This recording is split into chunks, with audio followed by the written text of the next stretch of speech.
No more bad government in Nigeria. Nigeria what? The only media that have been consistent speaking against the bad government and for the purpose for reformers. Nigeria what? Yo!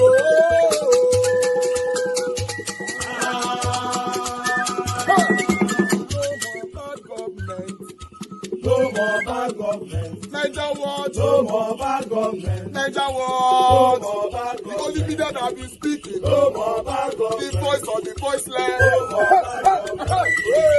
No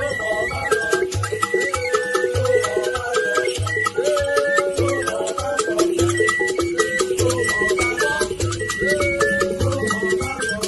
Niger what? No more bad government. For the poor. No more bad government. Niger what? No more bad government. Niger what media? No more bad government. No more bad government. No more bad government. In Nigeria. No more bad government. No more bad government. No more bad government. The only media. No more bad government. The number one media in Nigeria. No more bad government. That have been speaking against government. No more bad government. Niger what? No more bad government.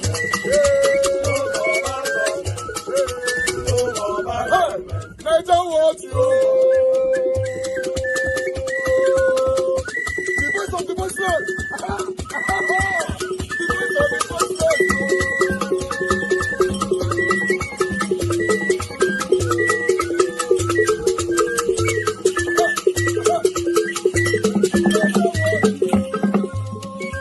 Voice for the voiceless.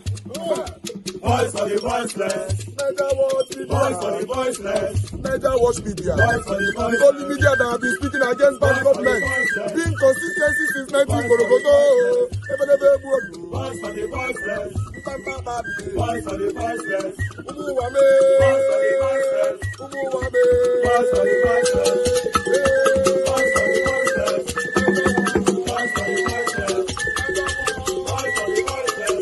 Voice for the voiceless. Niger watch you. We have been seeing all you guys have been doing, and we recommending to everyone in Nigeria, saying that you guys are the number one. Niger watch you.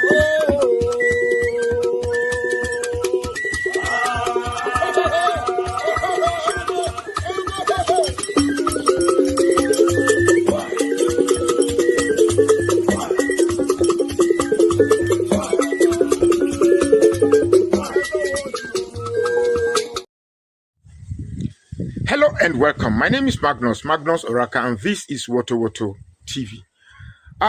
Recently the internet has been agog with the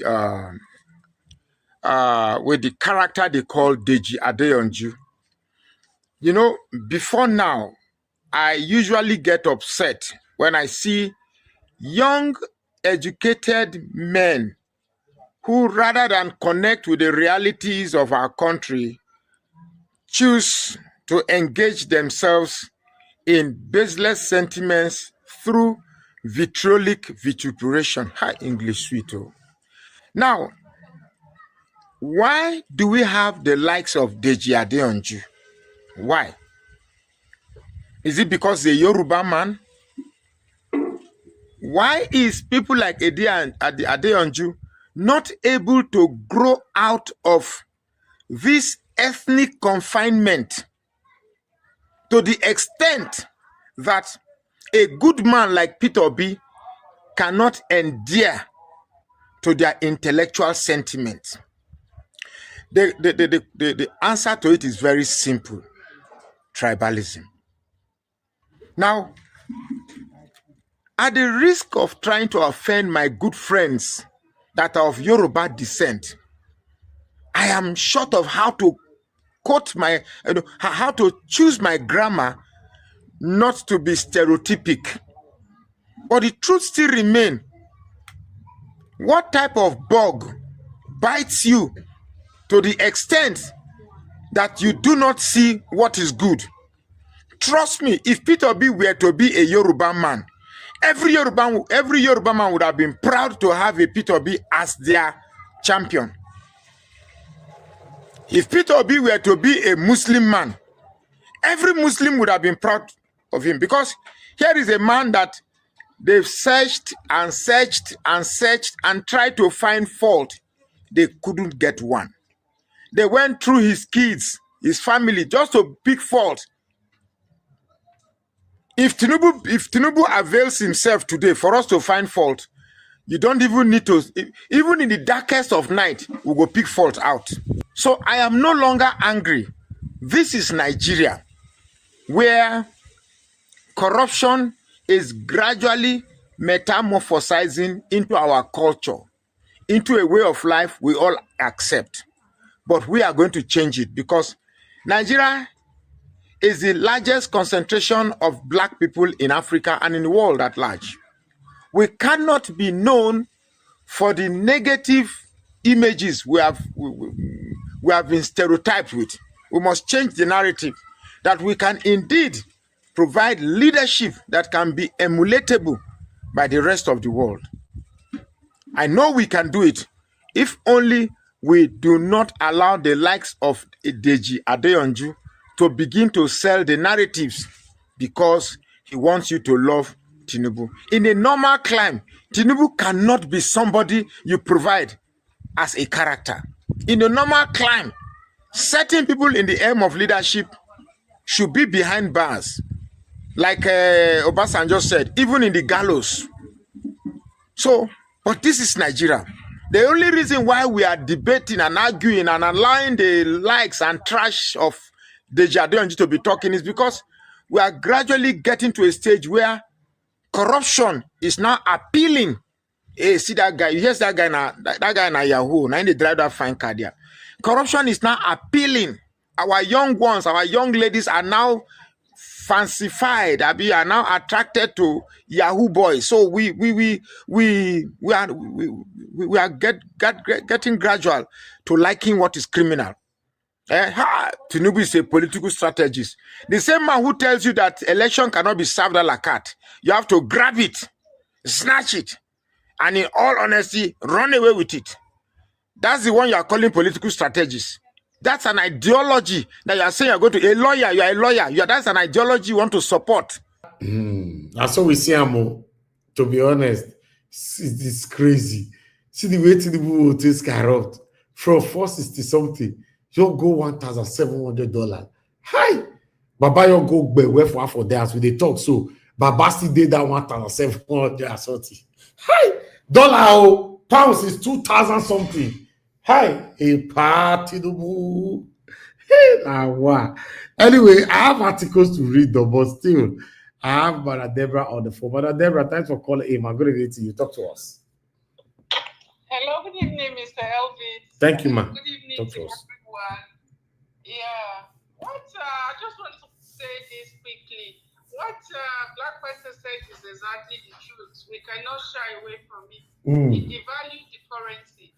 You see, when you have somebody, and this is the danger of having a leader that rigged his way into power, that has a lot of baggages. Of course, you want to please. You see, this is the danger. You want to please everyone to remain in power. And now he doesn't mind throwing everybody under the bus. He doesn't mind the suffering of his own people to please the World Bank or please the people that want him to devalue the currency. That's what he did exactly. So you can see that he doesn't care about how this is affecting everyone. So Tinubu is just doing the bidding of the people that put him there. You see, like Black Panther said, the other former president did not do it because they understand the implication that will have on the country. But when you have a president that has all these baggages, that he knows that the foreign powers they know everything about his past criminal conviction, and you see that's why they are all silent. So he obviously is going to do their bidding. Even if they tell him to devalue the currency to zero, Tinubu is going to do it, and he doesn't care so long as he remains in power. And this is the danger of having somebody like that. He wanted power so badly that he would do anything to stay in power. I remember one video that you showed. I think I saw it in one of your broadcasts, one ITV broadcast, when the man was analyzing the danger of having somebody like Tinubu, that if they don't remove him, you see, he will do everything, anything within his power to stay in power, you know. So it's going to be worst. It's going to be worse. And removing a man like that is not going to be easy. It's not going to be easy. So we are really in a very bad situation. You can see the wife now came out. In fact, when I saw that video of his wife, I thought it was AI. Me too. Mother Deborah, that was what I thought. Oh, that today I couldn't say that thing was real. They not get shame. Kai. These two people, those two people who marry each other, they not get shame. They are so disconnected from the reality of Nigeria. You see, I thought it was AI. Her husband is doing is the same thing that she is doing. When in the history of Nigeria we have a first lady that will come and sit down without shame, shamelessly asking for money. What is she going to do with the money? With everything that has been going on in the country, this woman did as if she's not hearing. With all, you would think that even like the incident of that girl that passed away in Awuchi, or so some of the tragic things are happening to young girls and in Nigeria, you think that this woman will even come out and show a little empathy or even say something. She will do as if she's not hearing what is happening in Nigeria. Herself and that Tinubu man, they are void of any kind of empathy in them. As worst as Buhari was, we never saw his wife coming out on national TV to do what this woman is doing. At least Buhari's wife was still pretending a bit. But you see these two people, Nigeria don't enter one chance. But at least, Olorami Tinubu is better than Buhari's wife now, since she's not pretending now. I don't understand. You said Buhari's wife was pretending. This one is not pretending.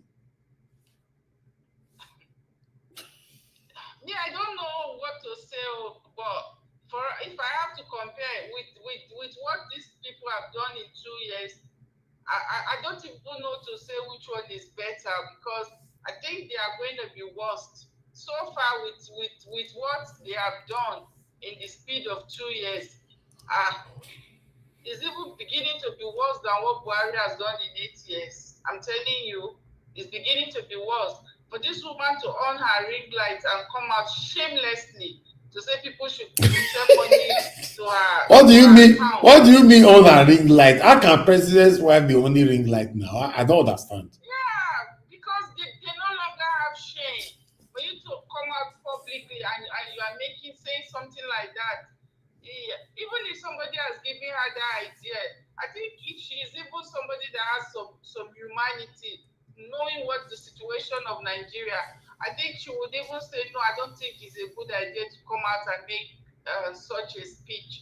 But for her to shamelessly come out on ring light and actually make that statement by herself, just show how delusional she is, how disconnected she is from the reality of the country that she claimed to be first lady of, you know. And it's just a very sad situation that these people, you see, when we were saying all these things, people never listen. But when you have people like this that don't have empathy, all they care about is power and how they are going to enrich themselves. Money is never enough for them. Money is never going to be enough for them. And that is what they will keep exploiting. They don't even mind to raise that country to zero, so long as they remain in power and continue to remain in power. That's just their agenda. They don't care. See, when Tinubu is talking, you don't see any empathy in him. So long as he stays in power, that's all. Even if today $1 to Naira goes to 5,000, Tinubu is not going to bother.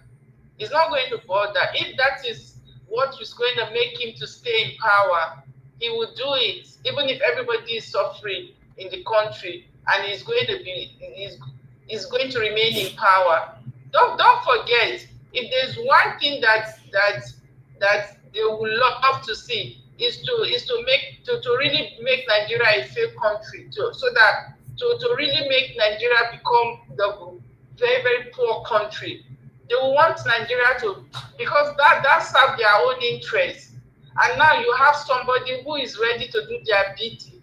So I don't know, but Mr. Elvis, we are in a very, very dangerous situation. And Okay. let me quickly say something about what Datti Baba-Ahmed is saying. As far as I'm concerned, this is not a new. It's not news. We have heard this so many times, and we know that the people who are sponsoring this is the government has been part of it. They all know. Even the El-Rufai that is coming out to say one thing, he too knows this. He has been part of the government, so they all know what is going on. But the question is, what is going to happen? Nothing is going to happen.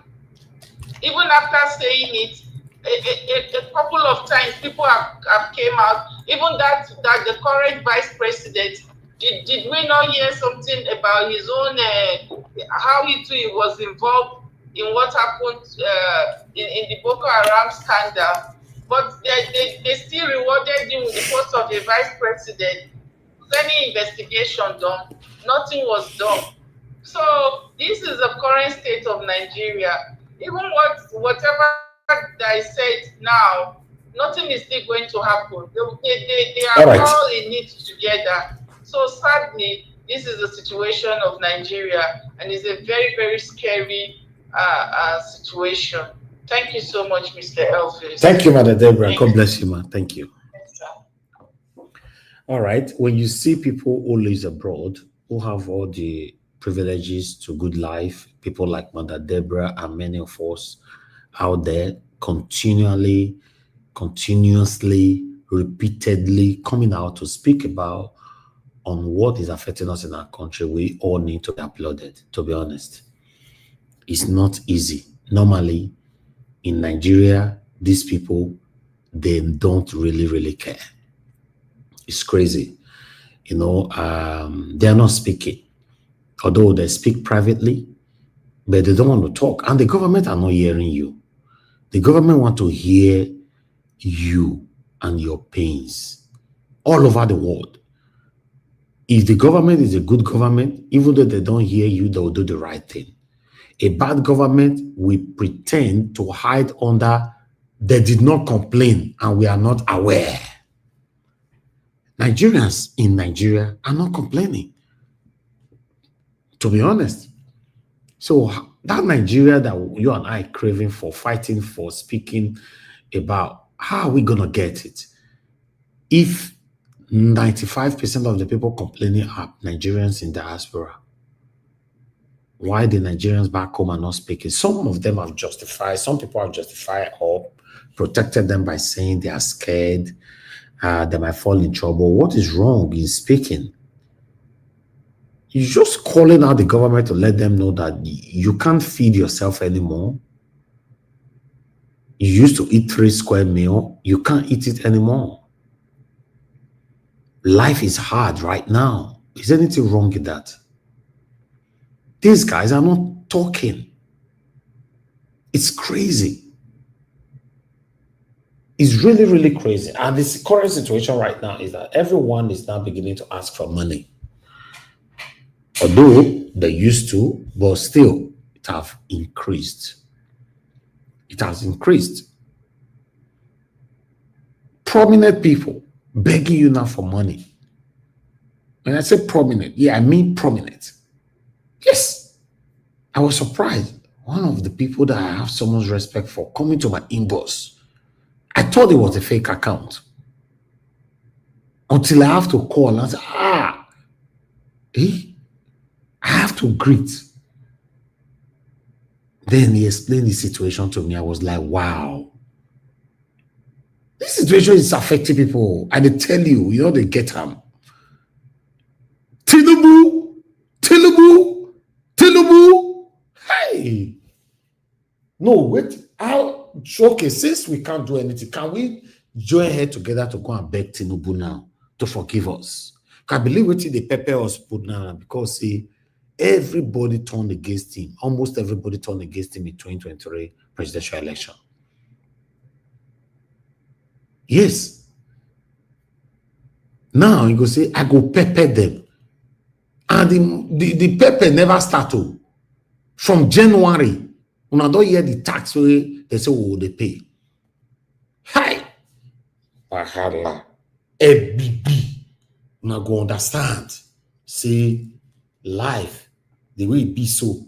Although I hear say, they say Tinubu for Lagos, so, and I know I have to talk about that in the converse.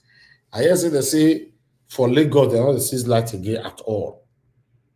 The light is now permanent for the past 3 months. You know, the fact that they leave the light on straight 1 week, 2 weeks, no blink. It never happened before. Yes, it never happened before. It's happening now. So I don't know when I'm let it go. So when I not still fight me, if he good at the talk, if he not good at Mr. the talk. Elvis, Yes, Elvis, please don't mention that. I beg you. Okay, Don't no mention that. The light is on for 1 week, 2 weeks, 1 month, 2 months. That's not standard. Let the light be there for a full 1 year. Then yeah, but at least it's better than where we are coming from. No. You see, that is the Don't say that to Mr. Elvis, please. Now, Bobo, you see, it's just the way people say now. So you just show us a video now. I love that. Somebody took time, that video. It was tiring to me, but at the middle of it, I realized that it is very, very important. From 1973 or thereabout, year by year, the rate of dollar. That's how they just scam Nigeria. Somebody came in, he met dollar at about 400 naira plus, took it to 2,000. Now it came to 1,005. People will be saying that, oh, it is better. How could it be better? You see the mentality. Oga Jonathan, thank you very much.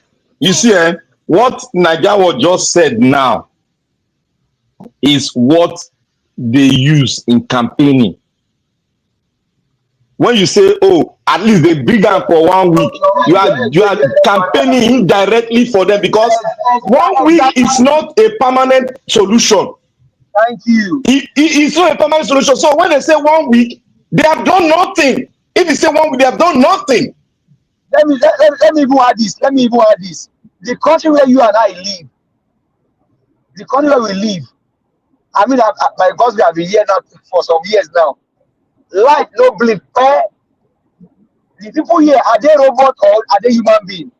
Can't we have the same thing in Nigeria? It's a campaign strategy. Tinubu know what he's doing. A campaign strategy, I beg. Don't sing his praise. Campaign strategy, thank you. Somebody asked me a question where it makes sense ever. He says, since you returned from Lagos, is it up to 3 months? That one is true, sir. That one knocked me down. That's true. So it means if Ipowosa is telling me now, say if you want to do your calculation, go start from that side. That means inside the 3 months you were in Nigeria. Thank God will bless that person. God will bless her. Because you know 3 months when you leave Nigeria now. You know 3 months you come from Nigeria now. So which 3 months be that? Like God will bless this, my brother, for me. He says, since you left Nigeria, don't reach 3 months. Okay, Mr. Jonathan say if light is getting better, we'll not talk about Madarita now the verse for comment section. You know, say she knew come from Nigeria. She say lie, no dey. Madarita not be near the talk. Oh, not say na Benin, now you go. They say for Lagos.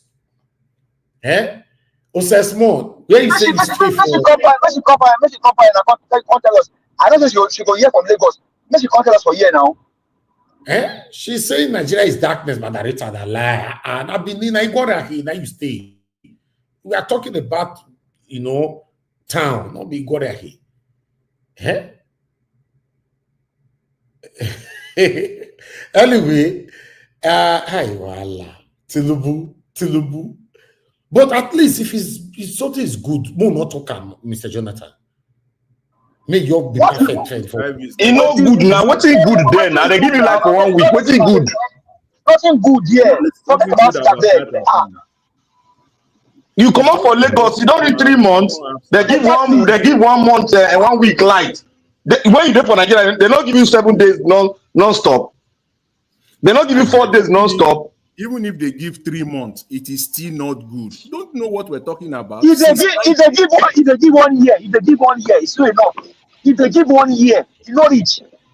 If they give So 1 year, now Lagos can't be in Nigeria now. Now Lagos be Nigeria, be. I wonder. Okay, but not best. But I love best. That part I love. I don't say go offend you, but I love best. La what? Tinubu.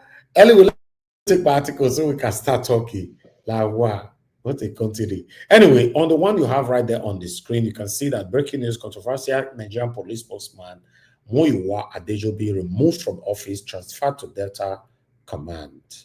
You know, the long-serving and controversial public relations officer of the Nigerian Police Force, Muyiwa Adejobi, has been removed from the post at the force headquarters in Abuja. Sarah reporter, I talk this one. His deputy is expected to take over him and proceed to Delta State and command. Blah, blah, blah, blah. Adejobi, not easy to pronounce. Adejobi, who for years served as the public face of the police force, leaves behind a trail of scandals. Yes, you know, I know that this man deal with so many people on social media. He arrested so many people on social media. If you just call, you'll be arrested. If you do anything, in fact, they look for give us a mandate where they say jump barrel.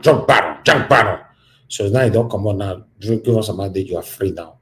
You know, so I said don't remove her. You know, when we tell these people that power is transient. Why come here? I mean they look for right.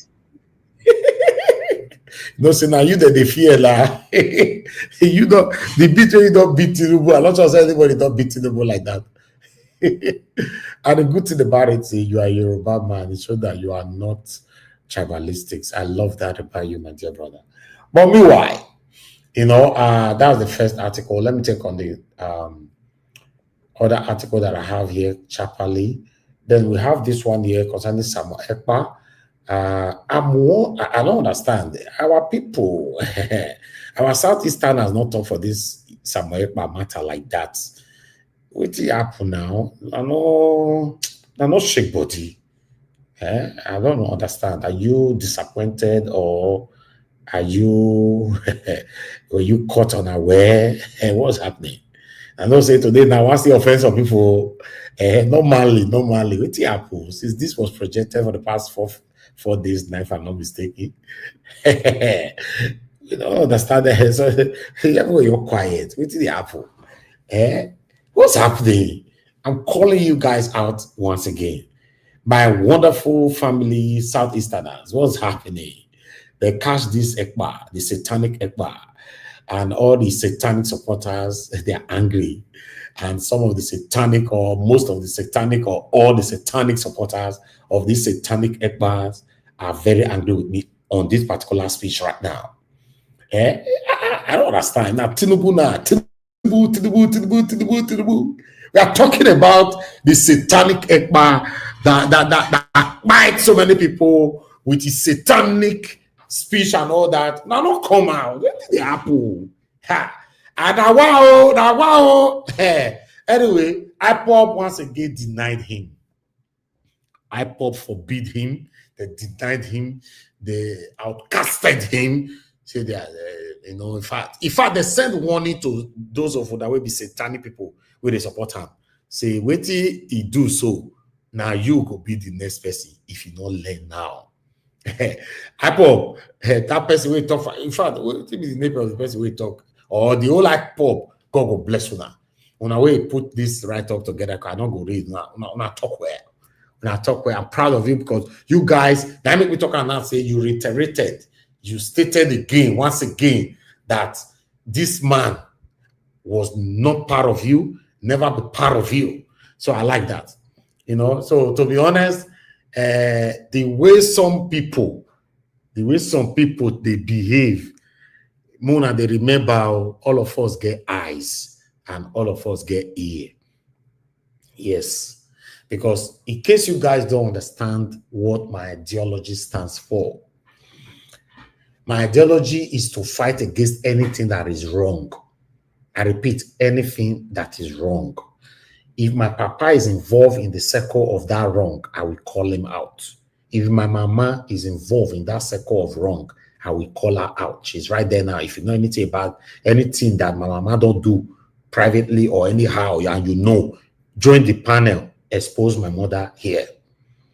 You understand? If now my papa join panel, not call me privately. If now me, anything you know, say I don't do privately, anything that is secret that you know is against my preaching, but I'm hiding it, I'm wearing a mask or something, join this panel and expose me, or God will punish you as you silent forever. Now, let me come back to some of you.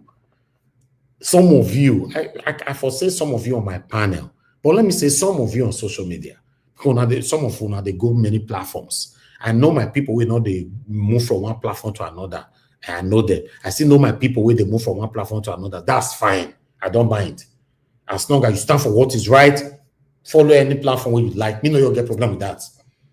But I don't see you though destroy this satanic ekba where they give CCS for a year.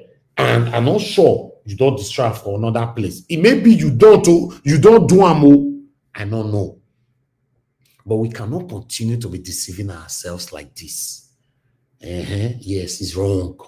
Yes, let's be honest to ourselves. You were the verse for me so now. You know, you did your living room with the verse. You know, see, there's one window near your living room for there. That window, open up from there, jump, make you walk by. You don't deserve to leave. If you are angry with me right now with this my speech, just jump. And if you know so not be upstairs, they leave. Open your front door. Find car where they call your own, put me by yourself. Because you cannot pretentiously be speaking against what is wrong and selectively, I repeat, selectively be speaking against what is wrong. But when they affect your papa, and your papa they do what is wrong, you now be silent. It is wrong. It is wrong. You can never be my friend like that. You cannot be close to me like that. I cannot. It is crazy. Because just imagine everywhere you're silent. What did happen? I pick this call from Ogai Fine. Thank you, sir. Calling all the way from Enugu. Talk to us, sir. Good evening to you. Good evening, Elvis. Yes, sir. Good evening, Mommy Diaspora. Good evening, the panelists and everybody in the comment box. Elvis. Yes, sir. I heard you calling us out. Yes, sir. No fair, sir. EPA has never been part of us. Let me be sincere. It's been long. IPOB disowned him when he started this satanic act. IPOB disowned him. He's not part of us. People that are following him, as far as I'm concerned, most of them are the problem we have in Igbo land. People that are following him. Because they always ascribe whatever EPA is doing to IPOB, which is wrong. So, it's his own cross. So okay, sir. Let me ask you a question, sir. Mr. Ifeanyi, thank you, sir. Yes. Calling all the way from Enugu, I always appreciate you. If EPA was not part of you, but EPA was doing something wrong, the same way you are not calling out, for example, now Tinubu is not part of you or anything. He's just a president. So EPA is in Nigeria, although claiming to be satanic prime minister of Biafra. But okay, it's an Igbo man, fine, exactly. So but what happened? No, my concern, hold on, sir. My concern is that even though it was because somebody just wrote on the comment section now the same thing you are saying, messing.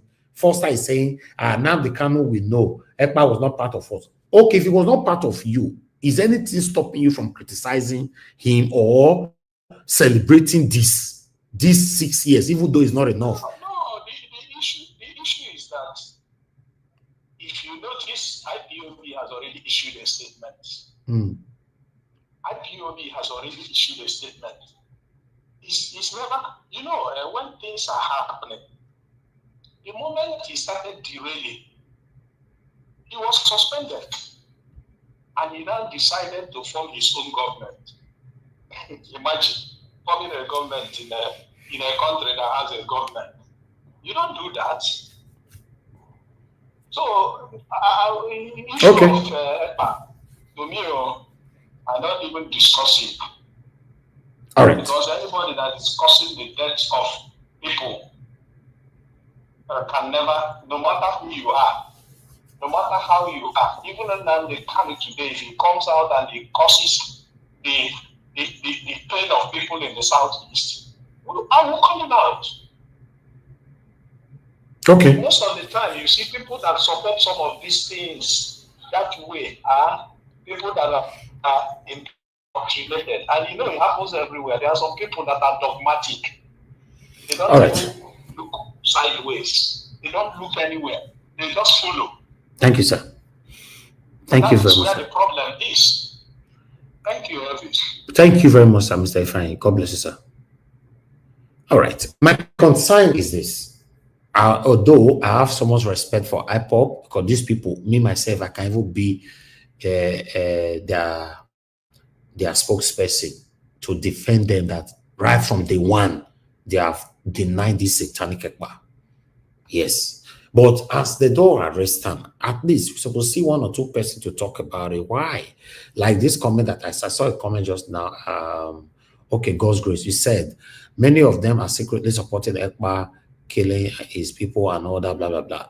I can say some of them, not many of them, some of them. Yes, I agree with that. You know, and I notice also, because there's another platform where some of my watchers sent to me, some people that is very, very outspoken, when they were contributing to this ECPA situation, automatically they were not stammering, they were not blabbing, like, you know, ECPA is, ECPA was just, and these people, you know, I never know them to be stammering when they are talking before.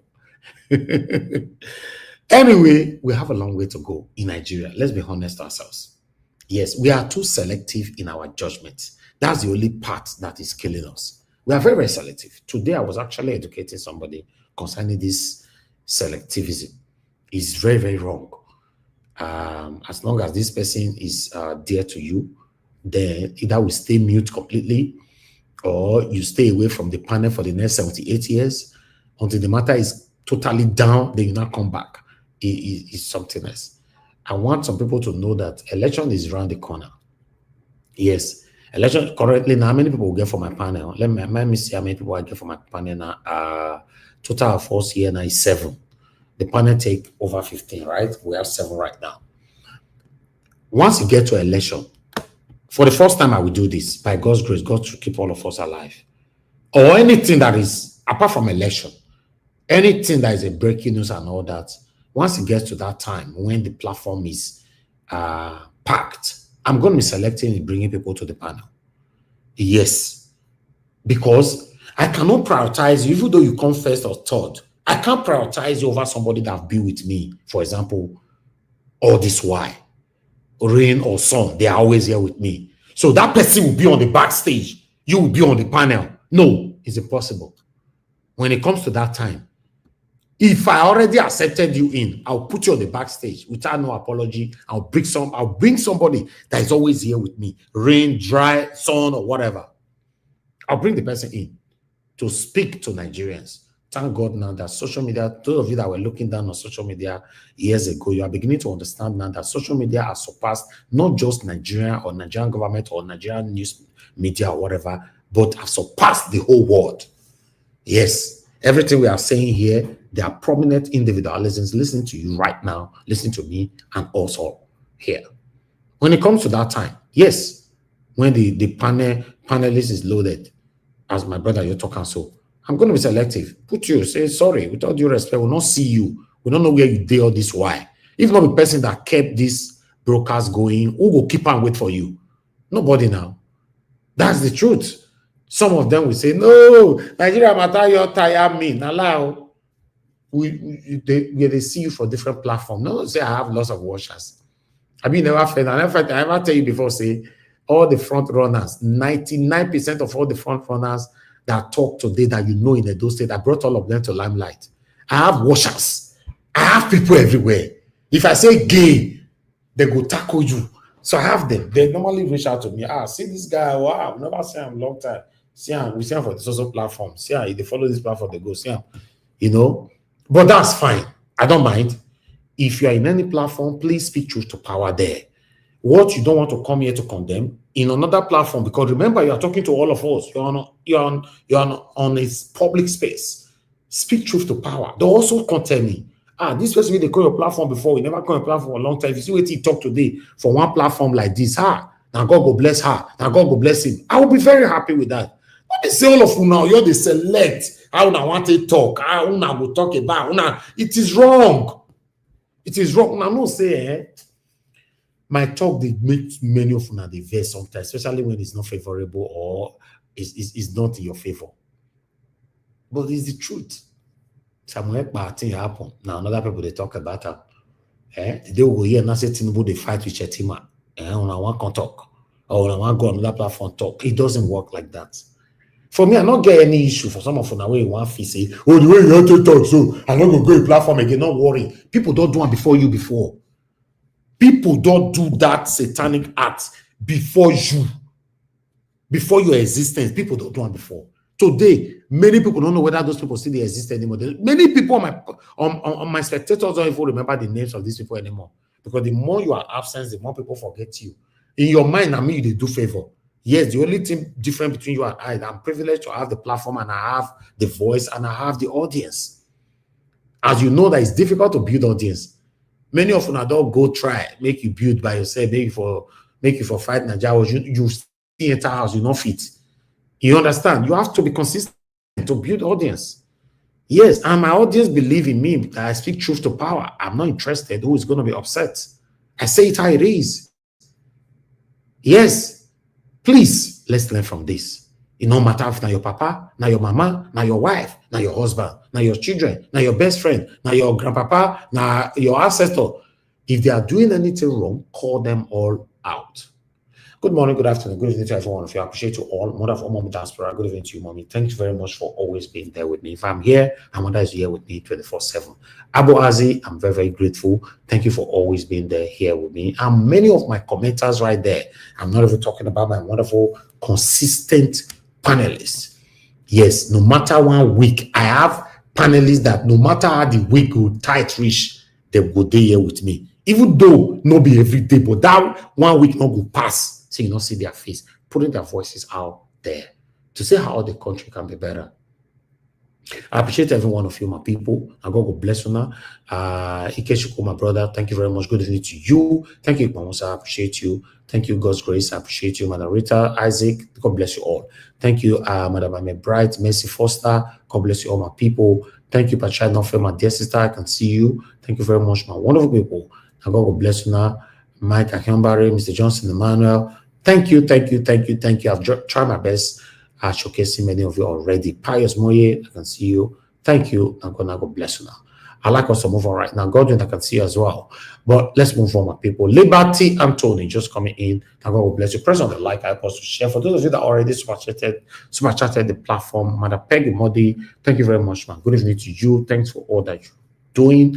I'm always grateful. I find Anako, thank you very much, sir. I appreciate you. I'm very, very, very grateful. Yes, for those of you who don't know, say you can super chat us from Nigeria with Naira.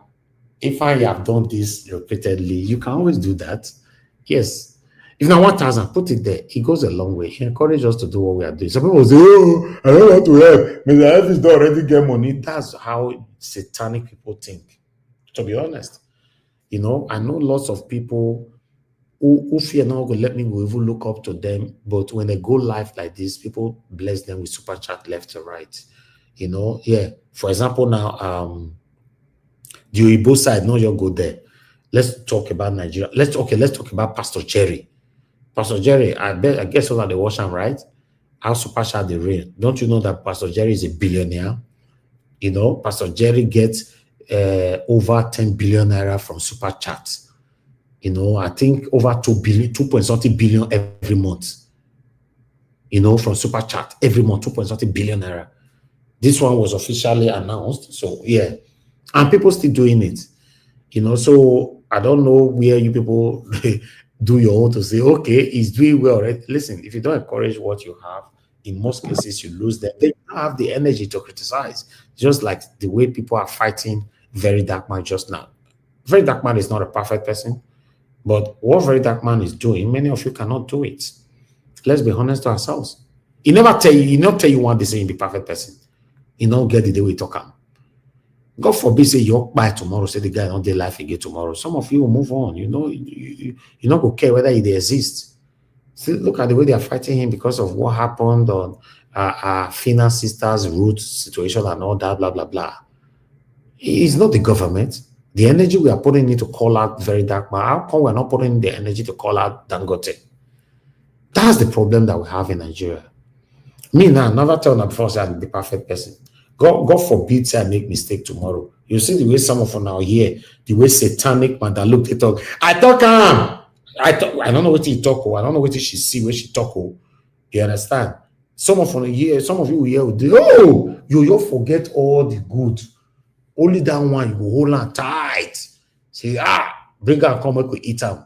That's what they do to Very Dark Man right now. Even though he not do anything wrong. He not do anything wrong, he only withdraw. He called Fina a betrayer, and he withdraw, say no one talk for the matter again. And the girl come later die. All of them say no, na Very Dark Man, I want hit his head, not be Dangote. It's crazy. It's crazy. And the people who they fight Very Dark Man now, there are people in the like of satanic Madam Luke. Yes. All those kind of people that they don't have destination, they don't have mission, they don't have a vision, they don't know what they are fighting for. They are just there because people are there. That is what we call conformity. They are only conforming to what people are doing. At that particular moment, people dissolve. They also dissolve because they were never having any kind of ideological view on what they were doing. Yes.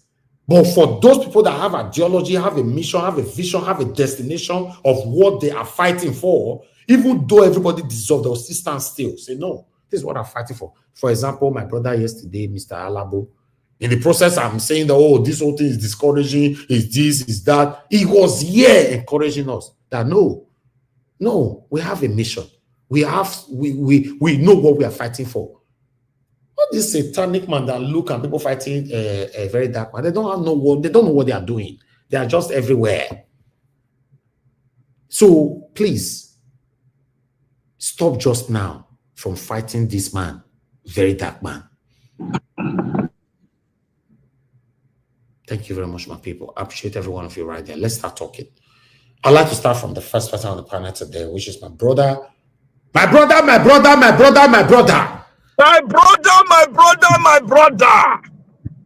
It's getting hotter, Abi. It is hot. Make you not let that burn your hand, though. Always wear hand gloves. Secured one. I thank God for Mercy Johnny. Okay, Jonathan, I'm asking Lola. So I want to thank everybody. I've been listening when I was even driving. I've been listening to you people all throughout yesterday, day for yesterday. Thank you very much. I want to thank Mommy Diaspora. I think I got 16 minutes or thereabout. I want to thank Mommy Diaspora. Thank Niger Wash, who was almost getting tired. I thank God that the voice of wisdom spoke yesterday and he was revitalized. Okay, let me say something. Let me say something, my brother, before you thank people. You will continue. You start afresh again. Let me just say this. My people, you know why I was, for the past couple of days, I was a bit tired. You know, what is happening? And the reason why I was losing interest, it's just simple. You know, I'm currently in Nigeria. I'm back to Nigeria. What I saw when I returned back to Nigeria, I was disappointed, you know, from the people, from the country and everything. You know, how people decided to be silent over what is affecting us. I just said, are we ready? I'm speaking right now from Nigeria. I did Nigeria. And it's crazy to see that this whole thing is still like this. When I talk about light, you really love this Nigeria. You know if you leave Nigeria at all. No, because yes, if you say I love Nigeria, sir, yes, I love my country because I don't have another country. I love Nigeria far, far, far, far better than UK. But I'm grateful. Now UK and I build my life, but I want Nigeria to be better like that. I want us to have the same country, you know, that you and I can be proud of. That's why I'm doing what I'm doing. And apart from that, I have invested in this country. I want Nigeria to work. You get people when they talk say more scatter am, more destroy am, more do. Many of them don't get spoon for Nigeria. That's just the truth. They don't get spoon. So as I come Nigeria, wait till I see my people, the thing shock me. I just say, God, what be all this thing? You know, I want Nigeria to work. Look, I did my office for Nigeria. I mean, I'm seeing it. I know my office for Nigeria now. I say I did my office for Nigeria. You understand?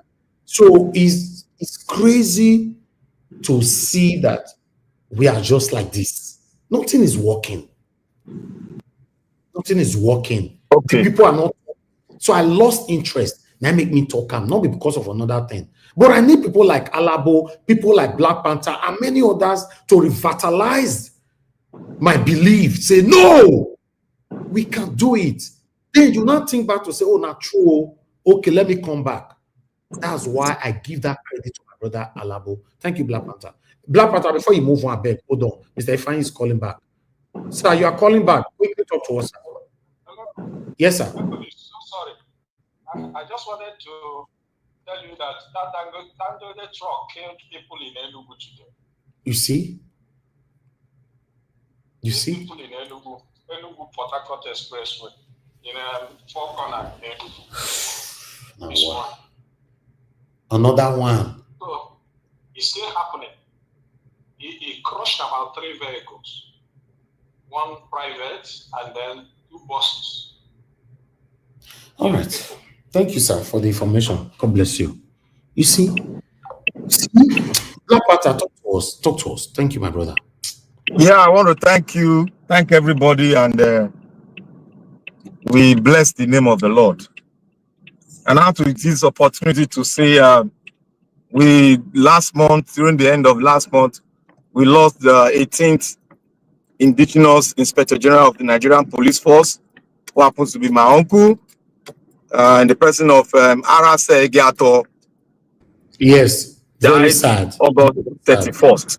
That's the first Inspector General coming out from the Edo Benin side.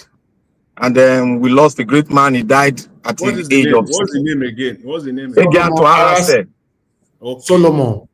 Solomon. Just Solomon. Maybe because you know he's more popular with Solomon Arase. Solomon Arase, yeah. Oh. So you know, he just was sick. He's sick, and he died in Abuja. And it was a great loss. He died in the early ages, 68 years old. So I want to seize upon to which to say it's a very big loss to the Edo Benin Kingdom, and a big loss to our home family. And I want to say, not because he's from Edo State, he have a very, very good name. Yes, very strong name. Very strong, and very straightforward to the core. I want to thank the entire people, and I want to say his great soul rest in perfect peace. He was a great man. He was a man that taught a lot of beneath the Edolite, a lot of things. I want to say here today, Nigeria is getting hotter. We have no other countries. Anybody that said, I'm tired of Nigeria solution, I'm tired, you are just telling yourself that you are homeless. That is what you are saying. You are homeless. And you are telling yourself that, oh, I can't do anything. If the South Africans they lost almost 200,000 plus during the struggle of apartheid, more than, and they got it at last. Do you think it's very easy to get something that is taken from you, from those that have stolen a lot from the country? It's not going to be easy. A lot of countries are into what we are today, Venezuela, Colombia, and so many countries. are into it, they are fighting. They've been strangulated, and you know, a lot of things happening. And the Nigerian place is that they just started, and thank God we are giving them bumper to bumper, despite the political space. The diasporans are giving their best, and this is the best. But we have to push further and take off our suit, our cap, wear the short pants and singlet top to fight this fight to the end. And I want to start by saying, you see that the first lady you have. Look, the woman is like the husband. She doesn't give a hook, sorry for my language, about anybody. A woman that said he's going to take the Yoruba lady from the hands of the Igbos, from his husband, a man that relegated a tribe. She started the whole tribal issue, and he encouraged the husband to go ahead with it. She did it. I know when she started it. If you don't know, go and check the media. You see right there. And I want to say here that the politicians are working in cahoots with the pastors, the religious body. It's like they are twin. You see your pastors, your GO, they don't care about you. They are telling you to come and donate to their building. They are building 100,000 capacity all over the place. They are using the money you have given to them. They will tell you that God is the one that provided. Did God open a bank and give them money? That's the question you should have asked them. Did God have an account number and he now signed a check and gave it to them? The money came from the Nigerians. From some of them that is stealing the wealth of the nation, and some of them that are tilling the soil, diligent, want to contribute to the well-being of the country. They lure them ignorantly, because ignorance is the order of the day in Nigeria. Worshipping Mammon. They think you are worshiping God. They are all Mammon worshippers. That is why their end will be a disastrous one. I just make mention of a pastor who is sending billions in a day. That one is not a pastor now. I know when he was ordained now, when he was given a sword by a Ghanaian pastor who is more or less a gangster in Ghana. He gave him a sword. I saw it, I looked at it, and I laughed. So when people come and say that man, what is his name, Jerry, what did they call him? Says a pastor, I just laugh. That a pastor that is wearing cloth that see the cloth is a rag. A pastor that doesn't care about the poor, the needy on the highway, that uses helicopter to fly, doesn't care about whether they build a road for you, doesn't care whether you eat 3 square meal a day, and it's still inside that non-eating of 3 square meal a day, he's still asking you to come and contribute. And the gullible one, I will say to you, ignorant of the scripture of God will not make the Lord have mercy upon you when judgment comes. Ignorance of the scripture personally will not make the Lord our God have mercy upon you when your book is open, when you are no longer on earth, it's open to you. You will not say you did not know, because the scripture is open to you, for you and I to know. And I want to say here, the Nigerians that are clamoring, oh, they want to Islamatize Nigeria. Are you getting the story now? Are you getting it now? Are you getting it? When we got a very strong security informations and we tried to understand it, even the one America gave, I won't say too much now. I want us to get inside. I won't give you the latter of it. It looks like a straightforward thing, but there's something behind it. They are talking to someone. They are talking to the Nigerian politicians. They are talking to them. I said it here that they are not going to Islamatize you. What they are doing is what you are seeing today. The vice president of Labour Party, who was vice president to PO, he has said it all, and we said it here. Galadima said it. Galadima said it. All of you you just overlooked it. Galadima said it.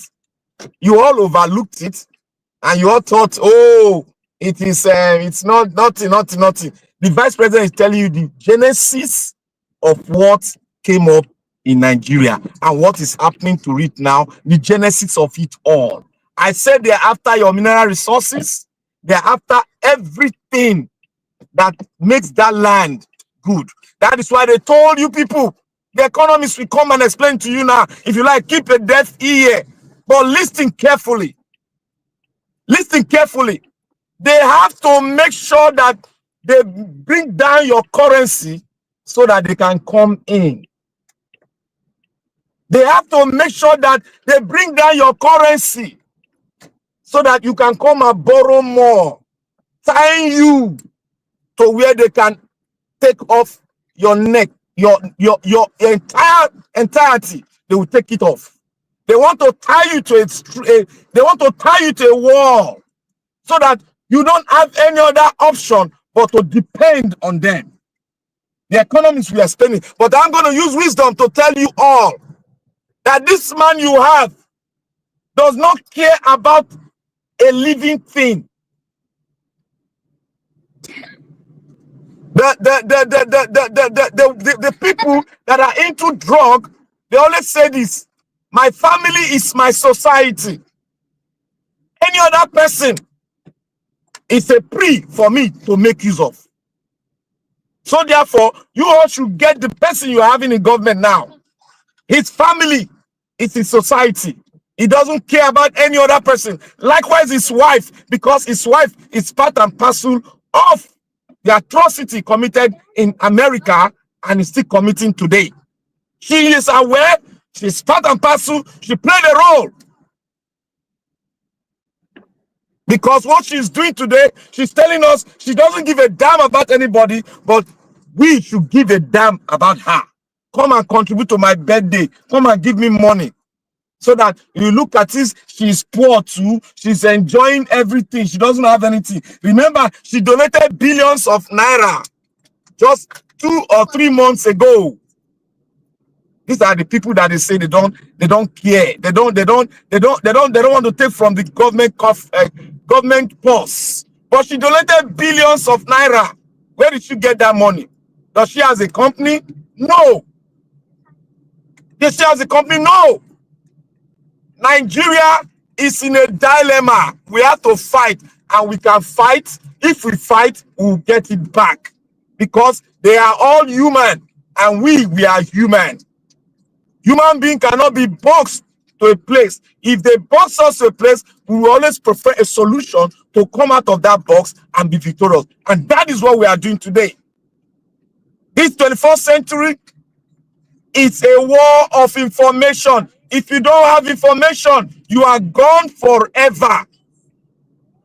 That is what is going on.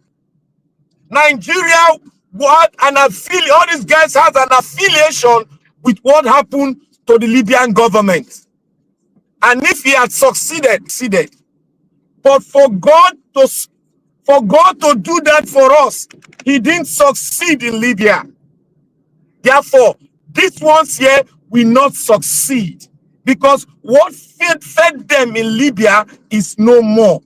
They are only coming here to feast because our politicians accepted them so that they can make us, all of us, be scared, look at the problem, and don't focus on what they are doing. This is what they are doing. That is why I tell you, this man here, this man in power, is only going to fight with money. He doesn't have the people to fight with him. He's only going to fight with money. We have known what is coming on. They are telling us, they are in their camp, they are telling us the figures that is going to bring in. Now, my people, this is the schematic. The West has a hole. It doesn't have a grip of the entire West. If you think so, you are just joking. He has to make use of the Niger Delta region to take that one so that he can fill in the gap and get the to match the population that he needs to get the election. The main battle, and that is what I call the battle of our life and our existence. The battle is going to be in the northwest and in the northeast. The middle belt, he cannot get that middle belt. No way, he cannot get it. The east, he cannot get it. Obi is coming with a block vote. I can bet anything on that. But what we should know, this man only know the application, and the application is money. I said it here, that he was bringing money into the airspace, the internet, and those in the Western world, our brothers in the Western world, and those who are roving around campaigning for him. He has pumped the money. Every of you have noticed it. Now, in the east, in the northeast, and in the northwest, that man is going to pump a budget of so many African countries into the north. That is the only thing, because he has no leg and footage in the north. Forget that about all these people that are campaigning nonsense. It's rubbish. He has no footage in the north. All he wants to do is to pump the budget of 4 African nations into the north. You will soon hear it. You will soon hear it. I brought it up because I'm not just speaking. You will soon hear it, and you will soon notice the fight. What we should do, we should pray, we should stand our ground and form alliance with our brothers in the north. We need that, and educate them more.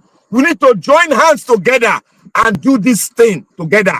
If not, if he stays in power for another 4 years, my brothers and sisters, that is going to be a long fight of Armageddon. The longest fight ever. You can see what's happening to Venezuela. It's impossible to remove the president. You can see what is happening to Colombia, despite sanction on them. But Colombia is no longer Colombia. Venezuela is no longer Venezuela, because authoritarianism has taken its force on it. So Nigerians, if you think you can be tired, I'm tired, I cannot talk, Nigeria problem is giving you an headache, then you don't have a home. You are more or less like the people that they drove into the wilderness. You are more or less like the Israelites that were roaming around Israel in wilderness. They were asking God, why did you bring us here? We want our own land. God has given us our own land, and you said you are tired. You can't. Nigeria problem give you a headache. Do you think the land you wear today, people did not fight for it? And speaking to the diasporans, we need to come together in a formidable block and have a standard on how we are going to approach these issues. If we don't have it, we are going to be smoked down, and it's going to be a long road. For we to shorten it, we have to come together now. We have to come together. This is the option that we have. The only option that we have is this election in 2027. This is the option. If not, we are going on a long stretch that even our own people that will inherit this, it will take them long years to take it over. So I beseech every one of us, if you want to listen to what happened, how they brought about all this insurgent into Nigeria, go and listen to the interview on China's television. What the man said, a Fulani man that was vice deputizing for Peter Obi, he said it all. That was the truth, and the truth, but the truth. That was what happened, and we all should try and think and gather together with everyone that is having a like mind of taking Nigeria back, irrespective of where we come from. We are one. We have been together. We have been adopted. We have stayed together. We are now brothers and sisters. Let us forge ahead. It is not Black Panther that is talking, no. It is our country. If you think he is lying, go and listen to Uba Galadima 4 years ago. He said it, but people did not listen. But now, this honorable, our vice president, by God's grace, is going deeply and giving the interpretation of what Galadima said when Buhari was in government.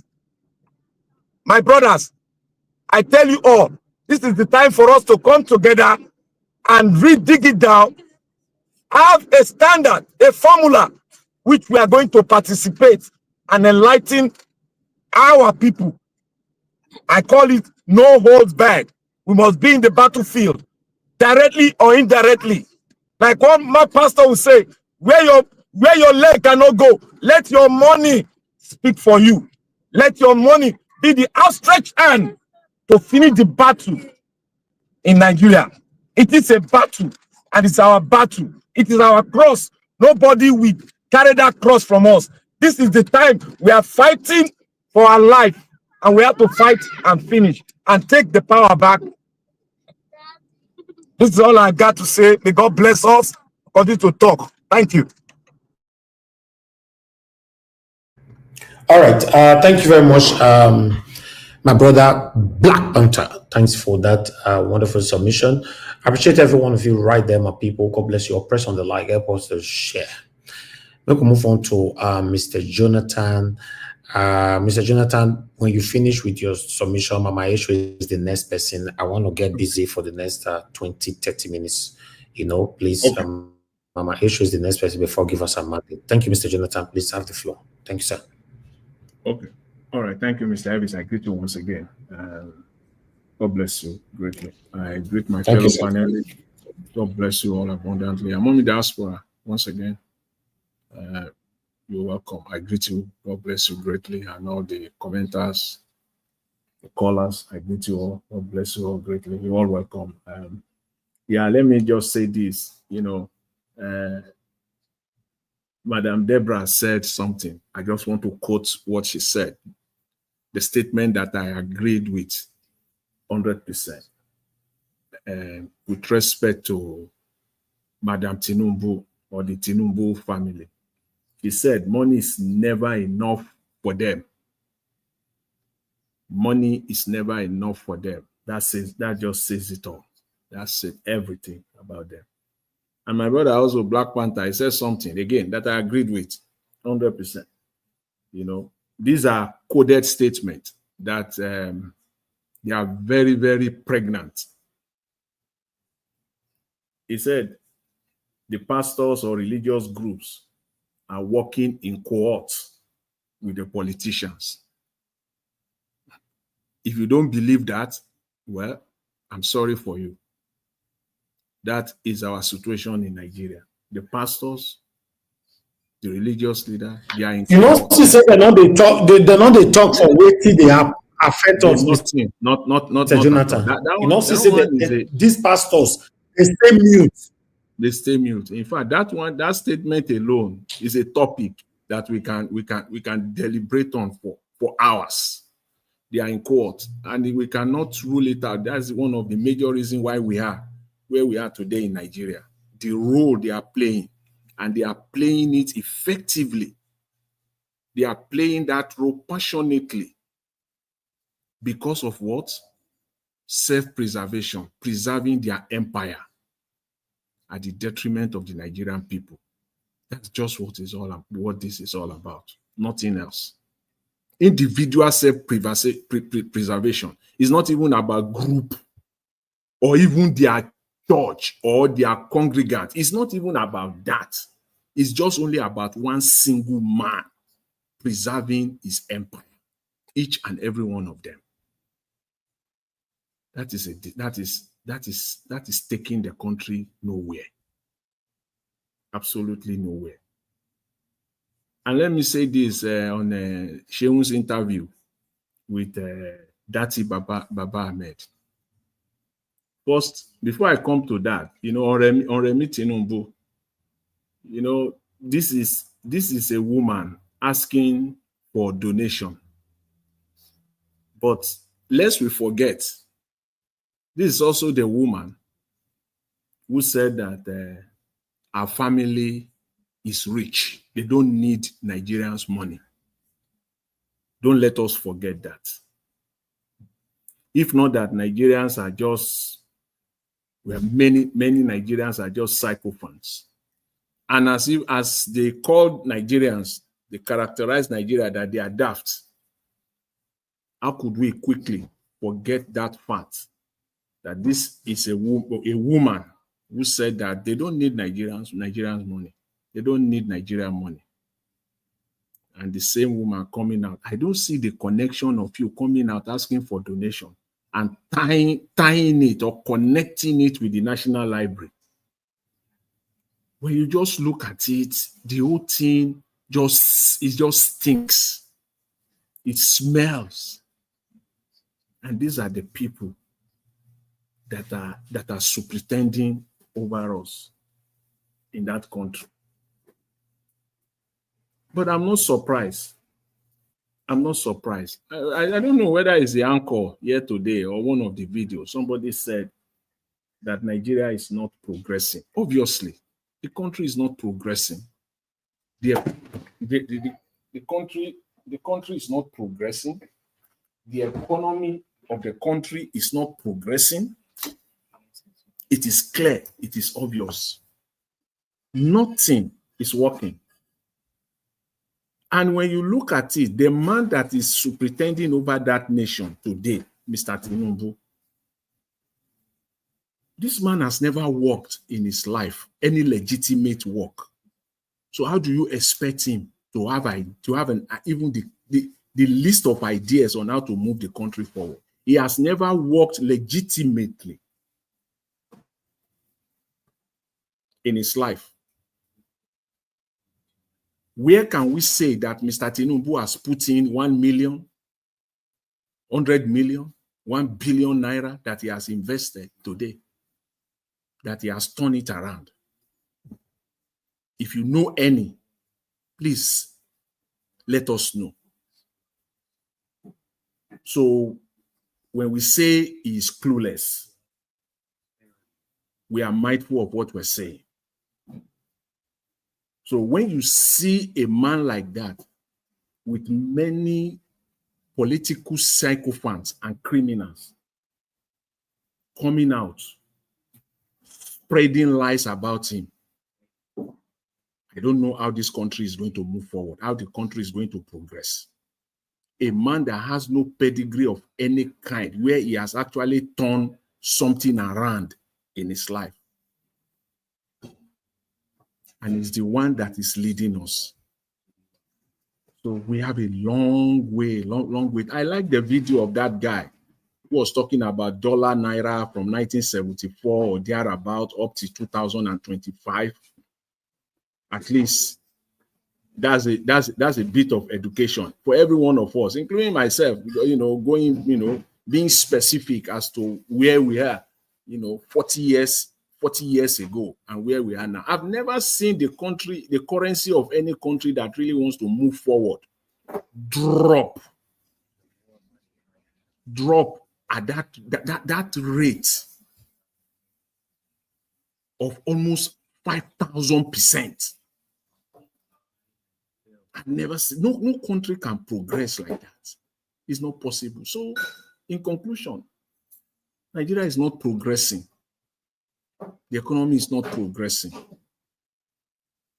And worse still, we continue to put the worst of us to lead us. Now coming to Datti, because that's where I just want to spend the rest of the minutes that I have. Sheun Wakibaloye, in trying to interrogate Mr. Datti as a journalist, he asked some questions that are so annoying because he's a Nigerian and I believe he's a patriotic Nigerian. So those questions were not relevant at all. For anyone who say, okay, you are patriotic, you shouldn't have come up with those lines. When Sheun said what Datti was saying was a political gimmick, I don't know what is political gimmick in exposing insecurity, exposing those that are behind insecurity in Nigeria. I don't understand the political gimmick behind that. If there is any political gimmick, it is those that are in power. They got themselves into power through insecurity, and they want to continue to perpetrate themselves in power through insecurity. So insecurity is going nowhere in Nigeria. It's absolutely going, and Datti have a lot to say. He still has a lot to unveil. And I know that in the coming days, weeks and months, a lot will still come out. A lot will still come out from Datti, especially with respect to insecurity in Nigeria. I'm very, very sure. Today he was ready to spill it out, but there was no time. There was no time for him. The idea that Shewun was trying to put out there in that interview, that Datti was trying to make inference to the fact that El-Rufai should be arrested. No. Because the best we know how to do in Nigeria is to arrest, to intimidate, victimize, suppress, and silence people. That's the best they know how to do. If the country is serious, if the government is really serious, and someone of that class, of that type, of El-Rufai, at El-Rufai's level in Nigeria, comes out to make such allegations, and he was standing by it,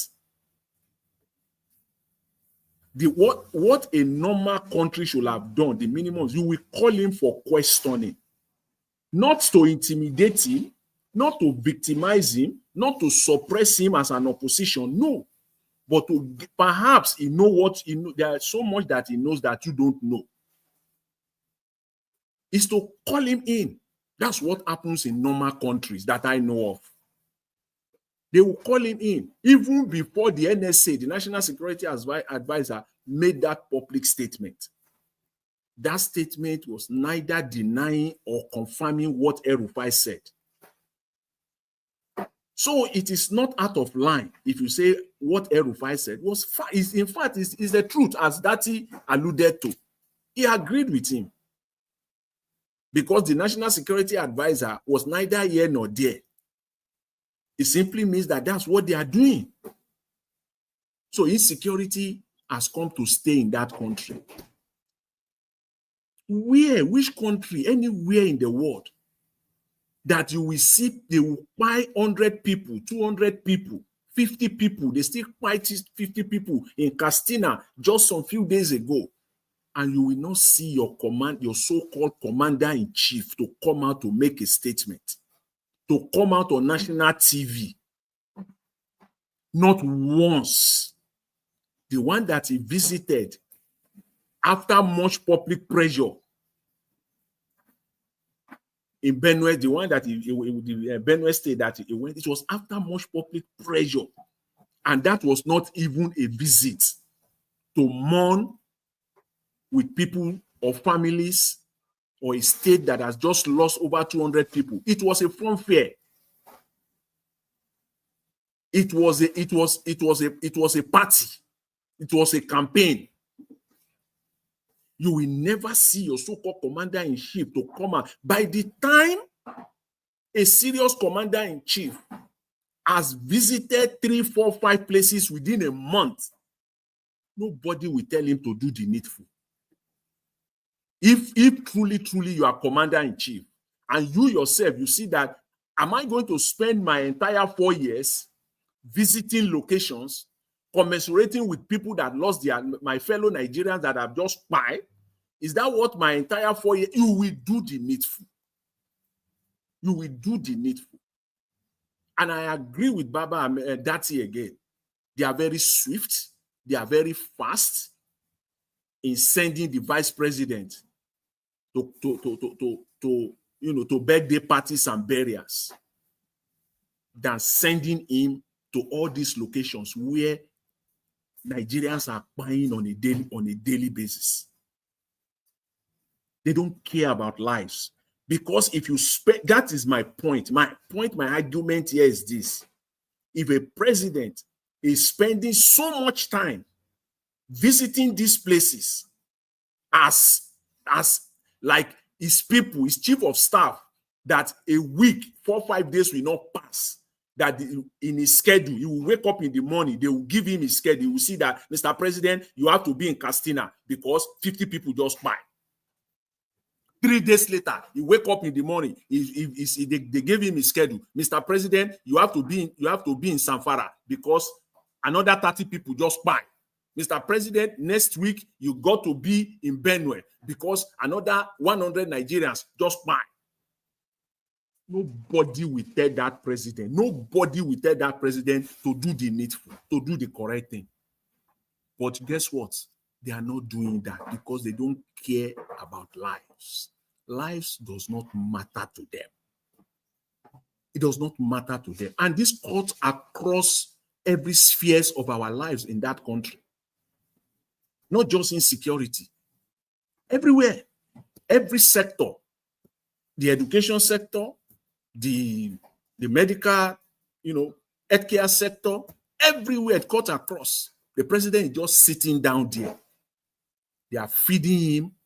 Sycophants are feeding him. Criminals are feeding him with information that suits them. That's all they are doing. That's just all they are doing. By the time he spends his time visiting all these places, this man is now there now. And Nigeria, we like to deceive ourselves so much. For crying out loud, what is wrong with us? We just like to deceive ourselves. Everybody will say, Mr. Tinubu has spent 2 years. Which 2 years? 17 months. What is 2 years? 27 months is 2 years to you. 28 months is 2 years to you. He has spent over 2 years already. But when it is convenient for them, I guarantee you, up until the May. Okay, Jonathan. Just 1 second from your minute. Yeah. Nigeria has a national library, which is yet to be completed. It's right in the heart of Abuja, right there, beside the tallest tower in Abuja. Nigeria has the national library. They have it. They have the national. It's yet to be completed. She's just playing fraud. She wants to fraud the country now, the people now. That's what she's doing. And they have a national library yet to be completed. But they can set aside 20 billion to renovate the vice president house. Another 39 billion for the conference center in Abuja. But the national library. So you can see the misplacement of priority there. When we say they are clueless, in fact, it's an understatement. These are not the people that should be superintending over us. The worst of us are the ones that are leading us today in Nigeria. So unfortunate. I will leave it out there for now because of so that I can allow other panelists to give their submission. Thank you, guys. Mama Icho, you have the floor. Thank you.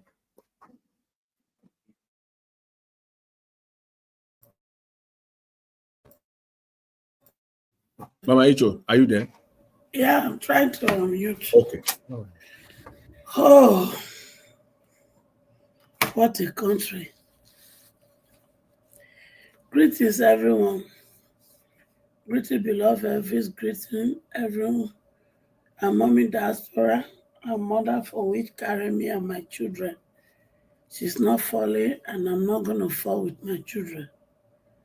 Greetings to all the panelists. Greetings to all the listeners. Greetings to all the commenters and those who will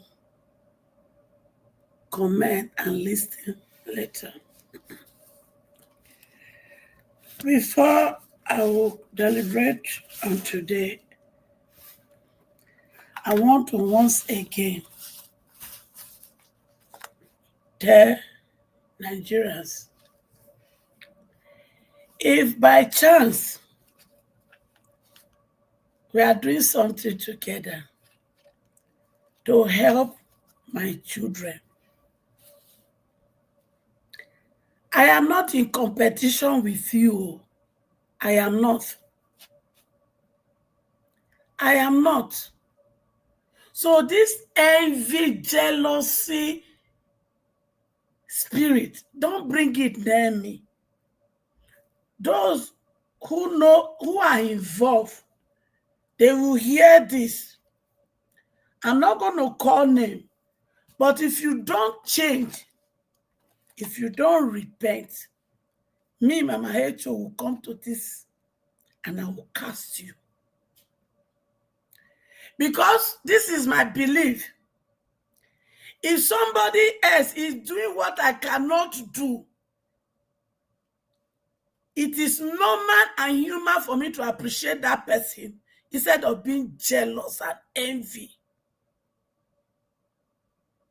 Listen, if me and you is doing something together, I don't need the glory. Do you understand? I do not need the glory. The glory belongs to God. And if you want to share the glory with God, go and take it. What I need is the result for my children. The person that are involved in this matter, you will hear this, or maybe your surrogate will hear it and bring it to you. Be warned. Be warned. I am Mama H.O., the mother hen. I will do everything under my power as the Lord give me strength and ability to save any of my child. If you like, make it vex you well. Go kiss transformer or look for electric pole, make you hunger. Because envy, jealousy, I go kiss some of you now. Because you cannot do it, and somebody else is doing it. Because you are looking for glory that does not belong to you. You are fighting. Fighting. Even the person that stood on the ground over there, that does not know the person, but because she's a human being, and she's a Nigerian, she left her own problem, and she's happy. And yet you are fighting her. She's eating money. Make you go there, go do the job now. Useless people. This is why we are not moving forward. I will cast all of you that are pretending you want a better Nigeria. And yet you are worse than the people we are even fighting. Come and flag it in the name of this. Be one. Thank you. Anyway, Chief Tinubu, T-Pain, Nigeria's so-called president, I dare you. Nuru, Baduru, what do you call yourself? I dare two of you. The chief of army staff, Christopher Musa, I dare you. DSS of Oga, I also dare you. IG of Police of Nigeria, I dare all of you. If El-Rufai is lying against you people sponsoring terrorism, paying bandits, paying terrorists, if it's a lie, go and arrest him. But if you do not arrest him, if you do not invite him for questioning, that confirms one thing. Tinubu, you are the leader of the terrorist group in Nigeria. You are the one buying our people. You are the one laying ambush against the military, the soldiers that are being sent to go and fight. And that is also applicable to Nuru Badiru. It's also applicable to the chief of The same thing is applicable to the DSS, Oga. And I'm warning you people, remove your hand from buying our people.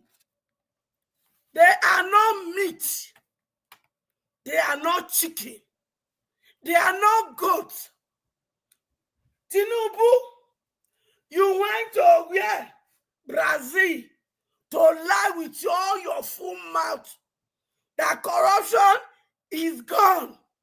If corruption is gone, Tinubu, how come they padded the 2025 budget with 6-point-something trillion? What did they do with the money? Is it not under your nose? Are you not the one that signed it finally? I am asking you.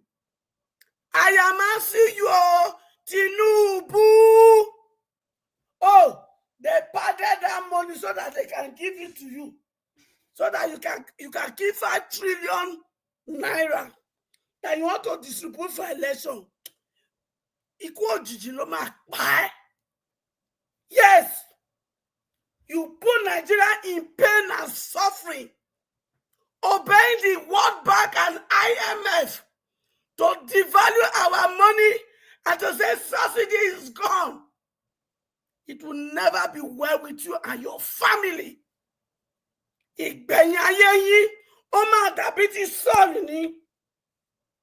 Àṣedànù lẹ́ẹ̀fì gbogbo ayé yín ṣe. Tiwọ táwọn ọmọ yín ti gángan generation yín. Kò ní dáa fún gbogbo yín. It will not be well with you people. And all of you, whether you are in diaspora or you are in Nigeria, and you are benefiting from this evil, and because of that, you will not tell the truth, it will not be well with you. It will not be well with your children. It will not be well with your wife and your generation, because you people are taking pleasure in the suffering of Nigeria. All of you that are taking pleasure in it, it will never be well with you. You will eat the bread of sorrow. All that you are gathering, you will spend it on sickness upon sickness upon sickness. Because you people are nothing but evil. If given a chance, the devil will be more righteous than you people. But you know what? Go to the mortuary. Go and see your end. Go to the burial ground. Go and see your end.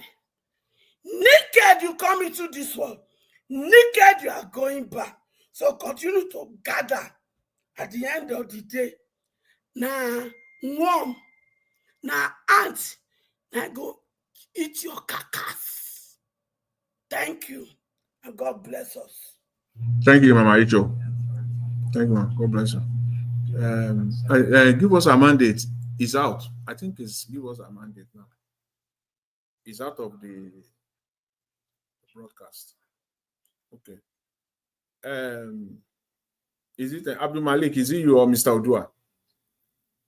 It's Mr. Odua. Mr. Odua. Okay, Mr. Odua, please go ahead, sir. Good evening, Baba Jonathan. Good evening, Mr. Njawash. Good evening, all the panelists. Good evening, Mommy Diaspora. Thank you. God bless you for your good work. Good evening, commenters, listeners, and viewers, and the passerby. Well, you see, yesterday I said El-Rufai, advocate of crush the bandit, which I said I love this idea, whether they might call him anti this or anti that, because El-Rufai said the government is paying. I said yes, because they were the one who even, including the El-Rufai, were the one who went to different African countries and said these people should come and stay in Nigeria, that Nigeria belongs to them. or in the name of they want to tumble Goodluck Jonathan they want to bongo him out of power, which they enable Buhari to promise that the dog and the babu will be soaked with blood. So the only solutions was El-Rufai predictions that do me, I do you. So, but since the people we have in position are the same people who recruit them, then what did you expect? They have to pay to settle them so that peace can be reigned. If not, why would Tinubu go to this thing, Kogi State, and tell them that you people should live in peace with your killer? It's clear message, because he said he will start from where Buhari stopped. And before he came in, he would not say that he have not be seeing the destructions of the killing of people, Nigerians, by all these their terrorists recruit boys. So a people that can boast and carry a gun, where the Nigerians don't have right to carry gun. The Nigerian hunters don't even have right to carry gun. The vigilantes don't have right to carry gun. But these people will be going with the highest KK-47. So when El-Rufai talk, and El-Rufai was once a governor, according to he once a minister in terms of APC, so he's aware, he know everything of it. And if the government said they did not, let them go and arrest him now. Is it to come out and be say they debunk it? There is not debunk. They should arrest him. When they are arresting Sugure, arresting VDM, arresting they arresting other people in Nigeria, do they come out and debunk it? Is it not straight? The people who have not even say something like that, who are just looking for how will this country better for us? So they should go arrest him and prove their innocent. Then, in other hand, if they want to prove their innocent, the people they said they can become the soldier guy said they can become a president in Nigeria. So the terrorist group can become a Nigeria president one day. Those ones that they give cloth, they call them repentant. Give them houses. Is that not payment? Whereby the people of the villages, they are still in primary school till today. That is where the primary school now become their village or their town.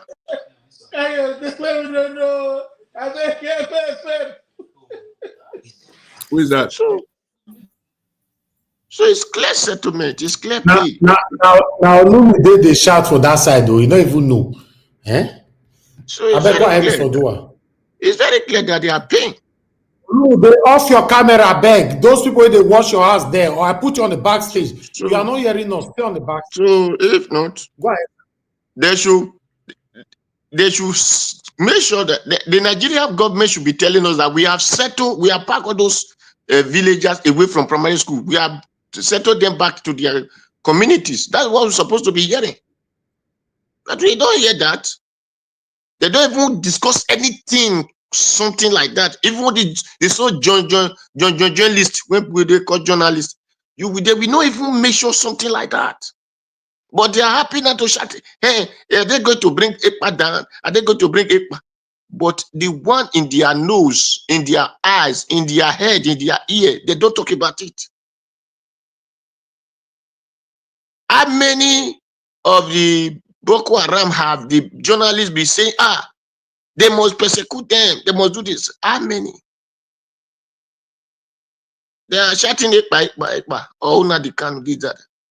But the one that razak Nigerians away from their farms, from their communities, from the from on the way to their journey, they are traveling, whatever, even in train, even when they wanted to bomb President Goodluck Jonathan in Abuja, very close. How many the Nigeria government have persecuted? How many are they persecuted? If the way they cannot jump off Samuel Ekpa, they're supposed to be jumping every day on the one that is in their neck. But you don't hear people talk about that. Or if they just want to, when the thing happened, they just talk, oh, well, they will not even go there and bring and film or record anything. They want other people to bring it with their social media. Then they will not begin to pick from social media and say this, that.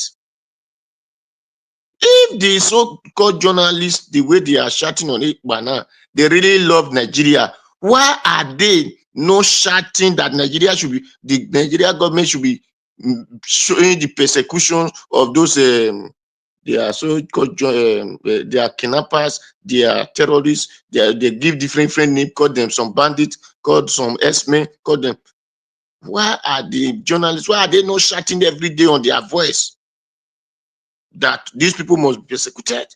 But they were able to shout, who wrote me this thing? Hey. But they are not able to shout on people who will kidnap Nigerians on their journey, who will not allow them to go to where they are going and allow them to come back to the house they left.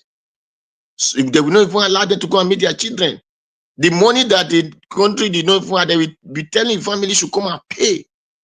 And the Nigeria government have never bring one for us to say, this is the one we see, this is how we persecute them.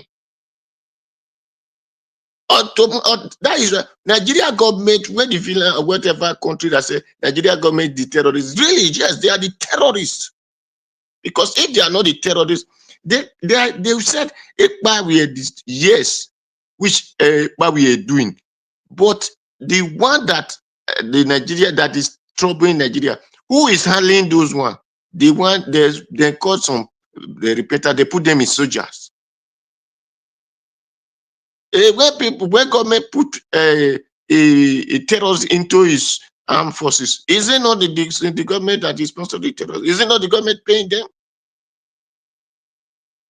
So that is, it's very clear, my people. Because me, I don't see anything to hang El-Rufai on this one.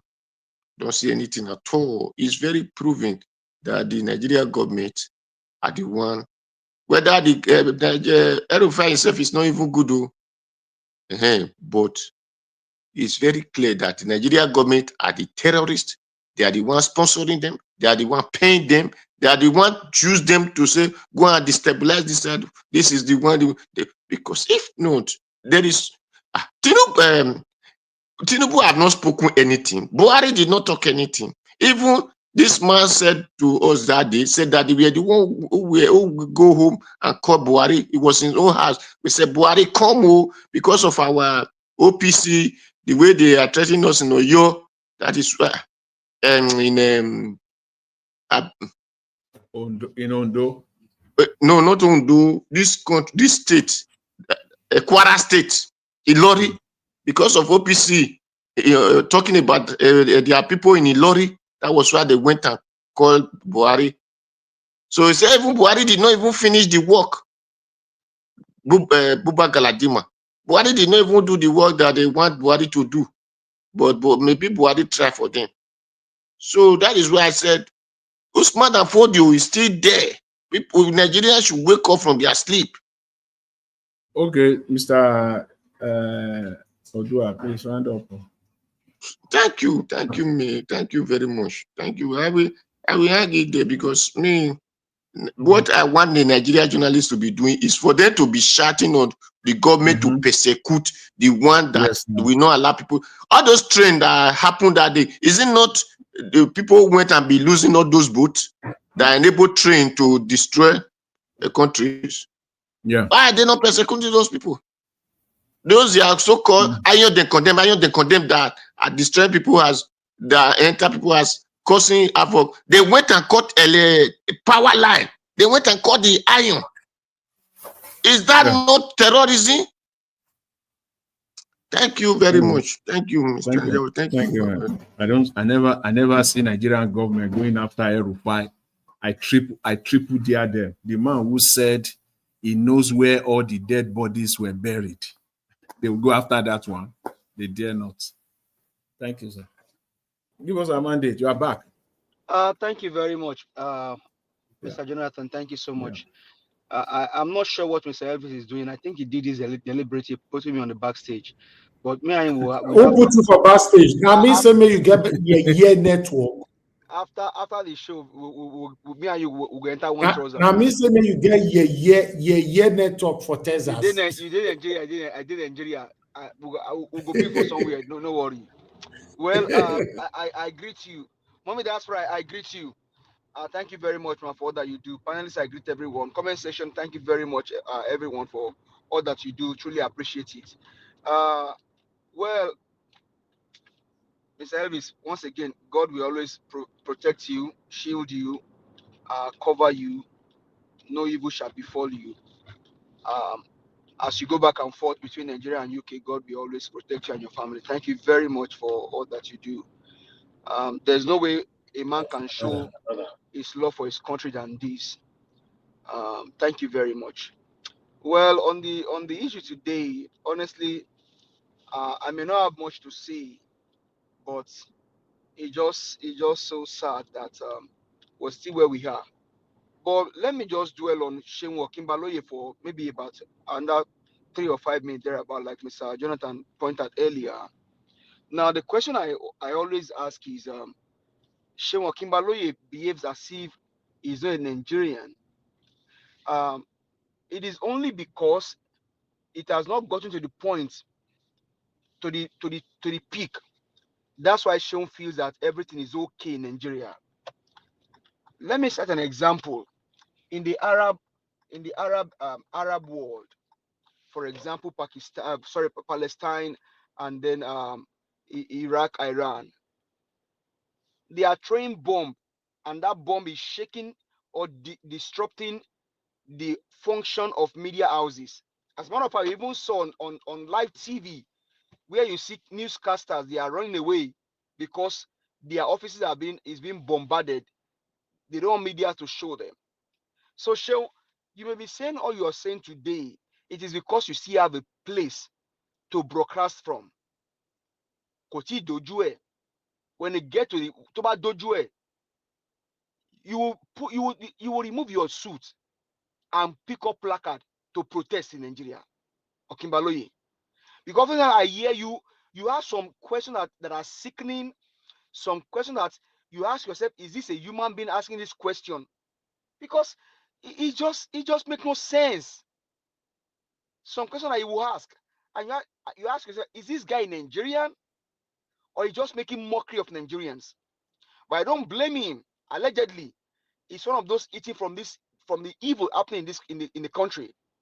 And so Black Panther, it is not only the pastors, the imams, or the traditional worshippers, or the kings and the queens that are only eating from the hands of these evil politicians. The journalists are also benefiting from them. The journalists are also benefiting from. No wonder Wiki can tell them to shut up on the live broadcast, because they sold their dignity for cheap.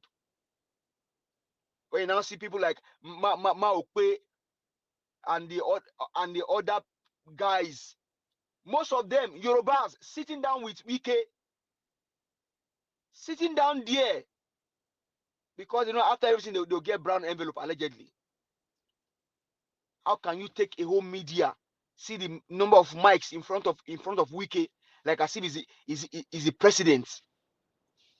Who is he? But all of those things are just propaganda. So wherever you think you are,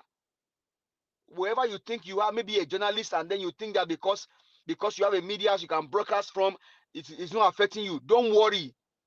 Koti dojue ni, toba dojue, you will take off your suit. As a matter of fact, you will wear canvas. As you call it in Nigeria, you wear canvas. You wear short knicker. to go and protest. Because you guys have sold your conscience to this evil man. Black man, also you said earlier that the pastors and imams they are being cajoled. They are not cajoled. They are not cajoled. They open their hands, they open their ears, they open their eyes and their Margarita, we can see you. to collect from the hands of this evil man. They are not being cajoled. They voluntarily are doing what they are doing against their people. Nobody's cajoling them. Are they dumb? Are they kids? Even a child, when you want to molest a child, take their rights. They will more so do it in countries like where I live. They will challenge you. You are telling your 5 years old child or your 3 years old child that we have to go this way. He's asking you, Daddy, why do we have to go this way? You're asking your 7 years old son, hey son, we have to do this way. He said, Daddy, why are we doing this way? You have to explain. You go explain, tire. So these guys, they are doing what they are doing voluntarily. The pastors, the imam, the chief, the kings, most of us here, we spoke against kings and queens, against traditional rulers. We are being called names. Today we can see the implication. We can see the implication. From all that I know, the kings, they protect their people. They protect their community. Not in Nigeria. They can destroy their people in as much as they get money. They can buy their people in as much as they are being paid. They don't care. They are not deceived. They were not deceived. They voluntarily collected money. Shall we saw yesterday? The governor, is it the current governor of Kaduna State now speaking yesterday? He said he worked with El-Rufai. And Mr. Elvis asked him, Oga, why now? When El-Rufai, when he benefited, you didn't see anything. The very first question they asked him, he said the Bible say, that stupid idiot did not remember that the Bible say when they were people in Southern Kaduna. All of a sudden, he remembered the Bible say. He was able to quickly quote Bible. See that evil? My concern is to Nigerians. If you think most of us will live where we are now to come and perform all magic, you are better kidding yourselves. You take the bull by the horn. Isa ever is fighting. You take the bull by the horn. My parents are in Nigeria. My siblings are there. So as he touch you, he touch me. He not touch you past me. Because if I have a family in Nigeria, immediate family, that means I'm there. So he not touch you past me. He not touch you past me. We all just sit down like as if we are being delusional. We all just fold our arms as if we are being charmed, as if we are being cursed. Are we cursed for God's sake? Which pastor will open his eyes and see his own country being destroyed like this and he keep mute? Which pastor? Are they truly pastors? Even Jesus himself, my Lord and Savior, did not allow this evil to happen. He took whip and flogged these evil people out of the temple. If my Lord Jesus Christ did not allow this evil to happen, he saw when he was teaching them, he asked his disciples, he said, we have to feed these people must not go hunger. They cannot return back home after hearing us. We have to feed them. Disciples asking him, Oga, are you okay? Even if we sell everything, we cannot feed them. He said, ask them to sit down. And one said, there's a little boy here with his lunch. Bring the lunch. Bring the lunch. Fed 5,000 men. Women not included. That's a man with compassion. And that's where Peter Gregory got it from. Compassion and empathy. These pastors today, they are not empathetic, they are not compassionate, they are evil. I'm a Christian. As a matter of fact, Manuel can tell you with all humility and respect. So these guys, they don't care. In as much as they get paper, color paper, they don't care about young people. Because what can you say? They travel all over the world. They go to places. They see hospitals. They see houses. They see roads. But in their country being destroyed, they rather get private jet to fly. Where they cannot drive, they fly. They can even get helicopter from one community to another. It's convenient for them because they have the money. And this has stolen wealth of the Nigerians. Okay. Taking away from the people are being shared to this evil man. Nigerians, it is you I have issues with. Are we going to continue like this? Youth, are we going to continue like this? Your future is being mortgaged. Okay, give us our mandate. Please round up. If you can have me 1 minute, like you said earlier about Tinubu. Tinubu don't care. Tinubu don't care about you. He has a criminal mind. A criminal does not care. A criminal does not care. Because, hey, see. Give us a mandate. Say make you round up. Well, I have requested for 1 minute more. If you can just allow me, I beg. This guy, in as much as he are food, they don't care. If you all hunger and pie, Nigerian youths, I beg you now, make we stand up now. Don't allow the cause we affect your papa, affect all of us again. Make we fight this fight to save our country. I beg you now, Nigerian youth, make we arise, save our country. Thank you very much, Mr. Elvis. I apologize, please. It's just painful. Thank you, sir. Okay. Thank you, Mr. Give us our mandate. Thanks very much. Abdul Malik. Yeah, good evening, Mr. Jonathan. Thank you very much, Mr. Jonathan. I appreciate you, sir. Yeah, good evening, Mr. Jonathan. Good evening, Mr. Ninja Watch. Good evening, everybody in the panel. Good evening, Nigeria. It pains me when I say Nigeria is declining every day. Today is better than tomorrow. Tomorrow is better than next tomorrow. Where are we going to in that country? Even most of the youth, their eyes are not yet open to see this. Today is better than tomorrow. Tomorrow is better than next tomorrow. Is that a country? Okay, now this question is for every youth. How can we face this thing? How can we make it right? Because the people that are leading you, your leaders, they don't care. Even if it is not stupidity, you have not yet fixed your country. You are going to another mass country to go and fix.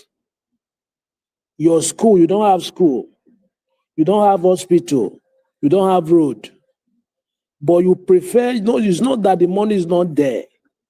The money is there, but you prefer to carry the money away to another mass country to use the money to develop their country. Is it not stupidity or foolishness? I don't really know those people, the kind of reason, the kind of mentality they have. Sometimes I think I just reason it because it's not normal something. It's not that you don't have the money to fix those things in your country, but okay, what is the problem? Why can't you do it? Why can't you do it? And if you fix those, if you do this thing, it's a record. It's a history. It can never be erased. Yes. It can never. It's like somebody, president came to do something. Just like I referred to Abia State now. Alex Oti give them steady life, some of the local government, right? That history can never be erased. We've been there forever and ever. Why can't they do this? Before you swear into office, if you are a Christian, you will swear with Bible. If you are a Muslim, you will swear with Quran, right? Okay, why can't you do the right thing? Why? Every day you pray, you are pretending, but you are not really doing what you are doing. Just to pretend, to deceive people. Africa, I don't know the kind of art we have, the kind of people we are. I don't understand. Is it the same God that create white people create we are free, we blacks? Because the mentality and the reason, everything is different. It's differ very, very far. No comparison. You have not yet built your country, but you are going to another man's country to go and build. Are you stupid or you are foolish? The youth need to rise up and fix their country, because those old people, they don't mean well for you. They don't mean well for anybody, because they don't care. Even their parents, their family, they are not living there. Yeah, they are an opportunity to go to abroad, to have passport, to have everything. They don't care for the masses. How can a country, 200 people buy? But the government, there is no government. There is no government talk about it. How? They don't care for human being. Even in Western world, in Western world, cats, common cat, cannot just die. Talk less of human being. They value people. Animal, talk less of human being. But in Nigeria, human being, 200 by 50 by every day, people are buying, but the government don't care. They don't even talk about this in the news, in the television, everything. We have a long way to go in that country. Unless this mentality, we change this mentality. Without that, we cannot move anywhere. And it's going to be networking everywhere in the country if the youth really serious, because it cannot be like this forever. Something must happen, because I believe there is nothing lasts forever. Yes, something must happen. I go to El-Rufai. You see what Baba-Ahmed said. You know, I said it before. What El-Rufai said is the words is it have gravity. It's very have weight. How can a government, somebody came on live television telling you the federal government, they are the sponsor of Boko Haram, but today, almost 2 to 3 days, right? The man is not yet interrogating. He's still in that country. We say we have government. We have a long way to go. Thank you very much. That is what I have. Thank you, Mr. Abdul Malik. I believe it's Mr. Lewis or Mr. F. Emmanuel, right? I think it's me. Go ahead. Hello. Go ahead. Mr. Okay, Lewis. thank you. Good evening. It's Mr. Lewis. Mr. Lewis is the next person. Thank you. Good evening, everyone. Good evening, Mr. Elvis and my respective panelists. Thank you very much for supporting this group and being a member of this platform. Mr. Elvis, please be encouraged. I do understand that times will come where one will feel discouraged. You know, if you look at, I think there was a place in the Bible that David said he had to encourage himself in the Lord. You know, probably maybe those around him who he probably thought would be there for him. A time came when he was alone. A time also came when Jesus Christ was alone, when he prayed, and the Bible said the sweat in his face were as thick as, you know, something else. So what it simply means is we'll go through trials. At times will come where we just feel like, what is happening? Why am I doing this? It looks as if nothing is happening. There's no result. But if everyone continue to give up like that, we'll read about great men that changed nations. It started like this. You know, it may look small, but we don't know the amount of people we are actually empowering out there. We need to continue to speak to wake up the sleeping giants. So many people are sleeping. They need to know who they are. Because for this country to work out, we have to first of all establish democracy. Right now, we do not have democracy yet. We just have a system of government that brings strong men to power, men who are hungry for power, men who control, they don't really care. You know, when a man wins an election, someone tells you, I'll make your government ungovernable. When you hear such statements, you begin to ask yourself a question. These people who care about the masses, if you truly love your country, you care about the people, you will not do everything to destroy, like what happened during Jonathan's government. You know, if you truly love Nigeria, why go? You just go out to bring somebody that won't sit down with him. Everything within you will understand that this man doesn't really have anything to offer, but just because you wanted to win an election, you are hungry for power. You don't want to serve, but you just want to, you just want to have the power. And I've said it before. I said Nigerians are not leaders. Nigerians are rulers. Just look at it: economic ruler, political rulers, rulers everywhere.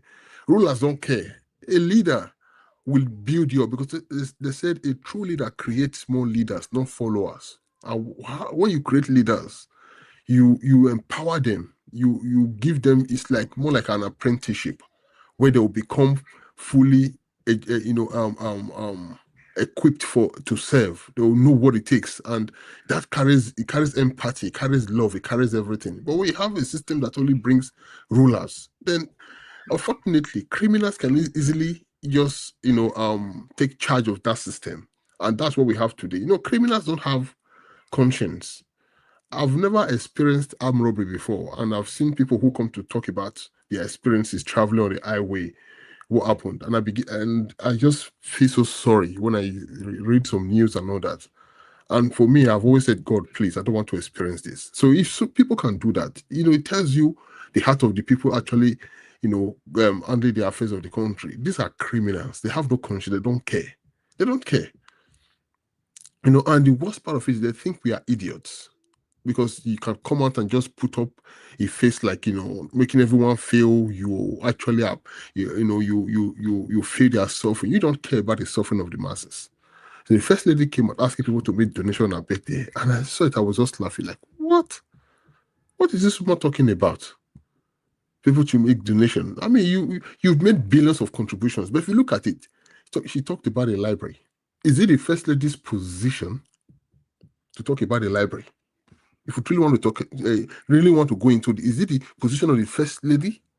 In what part of the Constitution that gives power to the First Lady? Or if the president were to be a woman, in what place in the Constitution that gives power to the first gentleman? No place. So, and the funny part of it is, I can tell you today that many Nigerians will still call. They will still go into that number. You see, people will be giving 10 million, 20 million. Nigerians are like that. And the same person who will give 100 million naira to the First Lady, there are people suffering on that same person, on the street of that same human being. A man in Nigeria gave millions of dollars to a university in the US just because the daughter graduated from the university. And I was asking myself, I said, this man gave millions of dollars and a large from the north. Are there not people suffering in this man's city? Are there not people, they say Kos is a land whose king is a slave. Kos is a land. Because slaves don't reason. They don't reason. And the British truly understood this system. And when they came to Nigeria, the people who had a system they built a system over the years. So for so many centuries, the British fought them, they destroyed those people. But what did they do? They elevated slaves, made slaves, become rulers of the country. Slaves don't think, they don't reason. They don't reason. A slave will always be a slave. And we use that word for them, say they are cowards. Well, coward is understatement. They are slaves. They don't care about their people. Because these people have been programmed to be like that. They will continue to rule Nigeria at the expense of all Nigerians for their master. So we Nigerians, we will have to fight to say, okay, you know what? We want this country to work. We have to do that. We have to do that. Because looking at the current situation right now, nothing that happens when it comes to the masses. I think someone just made a report a few minutes ago that a truck killed, a Dangote truck also just, did some stuff in some state in the country. There'll be lots of cases of trucks belonging to this company and some other big companies in the country. And is there any human rights? Are there people who actually come out to fight? Very dark man tried to do a good job. And today, what's happening? Everyone is turning against him. And I've just been reading comments. I'm laughing like, oh my God. This young man was there. He's not perfect. He never said he's not a perfect person. There's never a day where he put up a persona of this. No, it's just someone who is just trying to help the poor masses by saying, no, let me give you a voice to get what you want as a citizen of a country. But people hate when you try to fight for them. And I've seen that before. People hate it when you try to fight for them. And that's the Nigerian people for you. You're making a movement that will transform a system that will serve everybody. The people who are suffering will be the first to fight you for making a movement, for trying to create, a platform. People who are suffering, the people who are the elites benefiting from the corruption, from the, from the development of the society will not speak. They just look at it, they will just walk away. But the people who are suffering will be the first to say, why is this man talking? He's always talking anyhow. But he is suffering. So you begin to see that a lot of the Nigerian people don't even know what they want. They don't know what they want. A man living in a village in abject poverty will say, I don't care. Even if I'm the worst person for my town, make it be president, as far as my tribe come from. Do you reason at all? And then you have a presidential debate. You see someone that really have what it takes to govern the country. But you prefer the one just because it comes from your place. And this is the reason why it's one step forward, 20 steps backward. Working, contradiction. People don't know where they are going from, where they are coming from. Nigerians are very funny set of people, but we still have to continue to speak. For the religious body, that's a long discussion, because these men, are they doing what Christ did? Let's come to look at it. Are these people actually following the gospel of Christ? Are they actually following the message of Christ? What we see today, is it what Christ exhibited when he was on earth? Is that what we see today? We have a bunch of workers of iniquities. Are these men of God? Many of these people? Do they ever care? At least the beginning of what is now known as Nigeria, when the missionaries came, they established schools. They did a lot of things. A lady that came, who was a Presbyterian, that had no business with Nigeria as a country, left her homeland where I believe she had everything, from Scotland, went to the city of Calabar by the name Mary Slessor. She worked hard, stopped the killing of twins in that place, established orphanage home, did a lot. If you look at the report, the record of that woman, she was even attacked. She was abused, but still she continued. People did a lot of sacrifices just to make things work in what we call Nigeria today. But when the country was handed over to us, what did we do with it? Please round up, Mr. Lewis. So, Mr. Elvis, please, we'll continue to speak. Don't give up, okay? I know sometimes it can be challenging. Nigerians are difficult people, extremely difficult people, because many of them don't even want to wake up from their slumber. They prefer to embrace the pain and suffering, and we try to tell them to come out of it, try to give them a good path that will elevate them. They hate you more, but we'll continue to speak. Thank you. Thank you, Mr. Lewis. Thank you very much. Mr. F. Emmanuel, you there? Mr. F. Emmanuel. Yeah, my God, they talk. Good evening, sir. You have the floor. I greet you. Thank you for holding up for Mr. Evix. All right, I greet the house. Mr. Evix, Emmanuel, we salute you, sir. Thank you, sir. Thank you, Mama Esho. Thank you, Odua. Thank you, give us a man. You don't come back, F. Emmanuel. I was here yesterday and I didn't hear your voice. They don't bring una governor back. Oh. They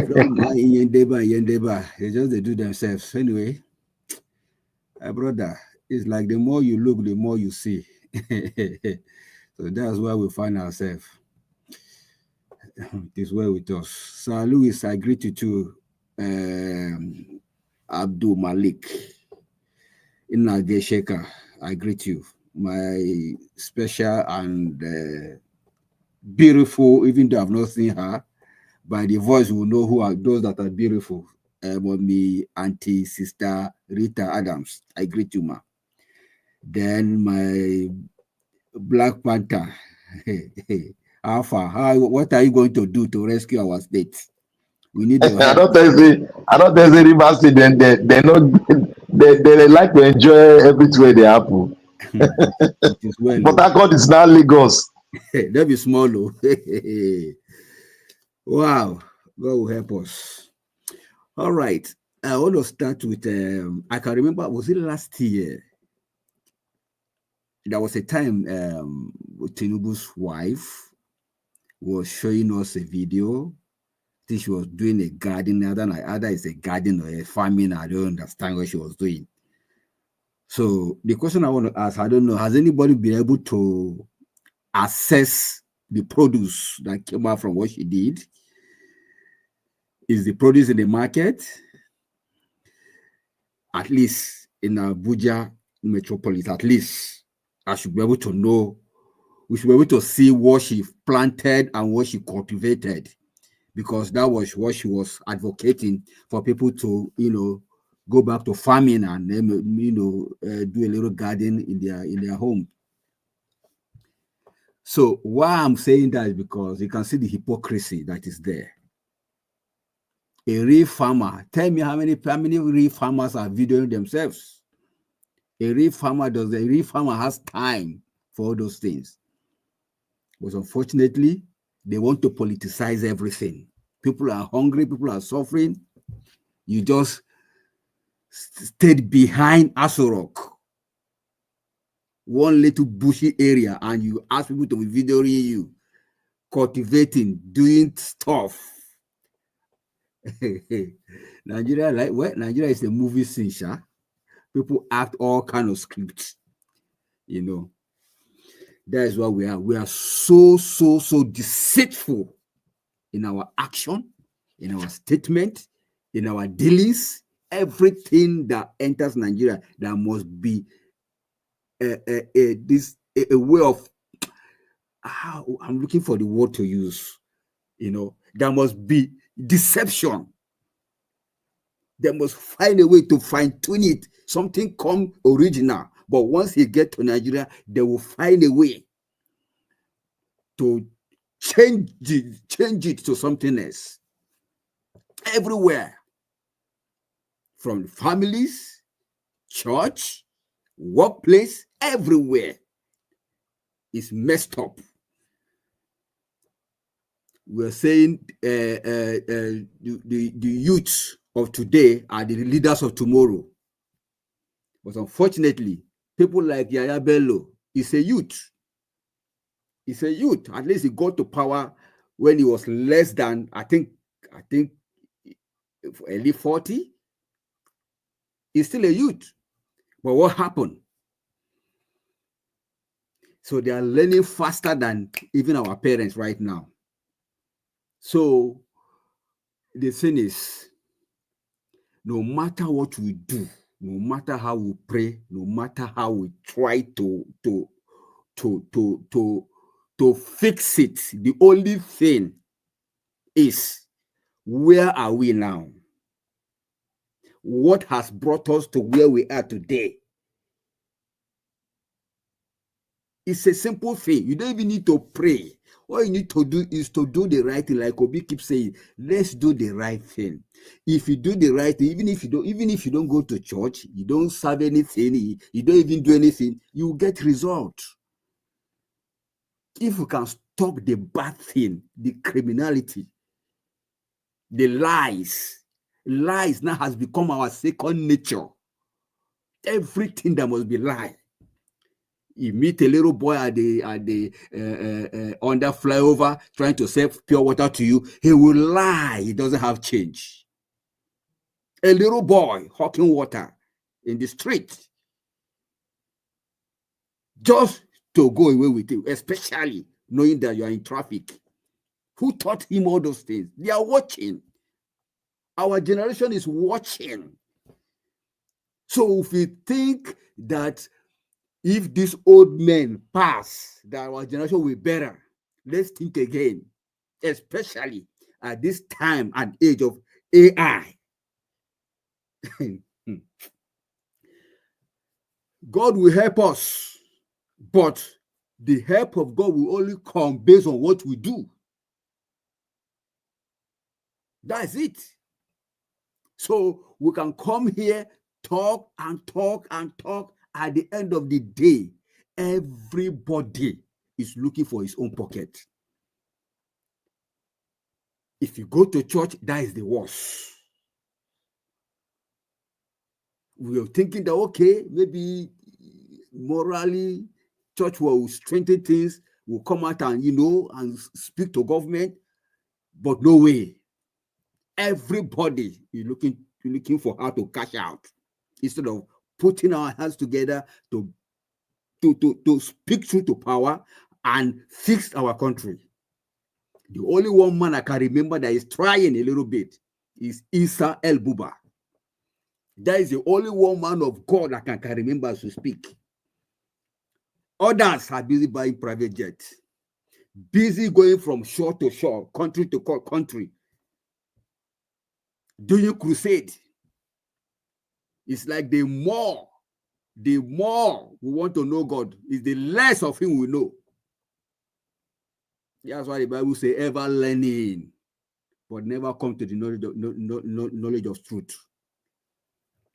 Busy gallivanting from one post to another post, yet nothing is happening in our country. And yet we say we are religious. We are Christians, we are Muslims, we serve God. But our actions, our activities, our lifestyle does not speak, does not tell that these people are real followers of Christ. Rather, we are all looters in various ways. Is it the media? They have their own issue. They will see the truth, they will speak it, they will act as if they live in this space. They don't live with us in this world. They live in a different world. Well, the only thing we have to do is to keep talking, and we pray that those who have ears, let them hear what the Spirit is saying to Nigerians, not churches, because church now is scaring me. He's saying to Nigerians, voice of the people is voice of God. So let's turn away from our evil ways and embrace righteousness, because that is the only thing that can bring about change in our land. Otherwise, we are wasting our time. I think I stop here for now. Thank you. Thank you. Thank you, Mr. F. Emmanuel. Bless you. Madam Rita, you have the floor. Hallelujah. Good afternoon, Mr. Elvis, my lovely mommy. I love you very much. Mr. Jonathan, good evening. Mama Hecho, Mr. Oduwadomo, Abdul Malik, good to see you. Sir Louis, Mr. F. Emmanuel. Actually, I came because I was so pleased to see you online. That's why I actually came. And my goodness, thank you. I was smiling like, oh my God, it's been ages. I know. And give us a mandate, my brother. Black Panther. Anyways, good afternoon to everyone in the comment section as well. Greetings to you all. Mr. Elvis, I think there was a break in transmission for me. I think I stopped where the man from Bodler's wife was appealing for her birthdays, whatever it is she was asking for, money. You know, Exactly.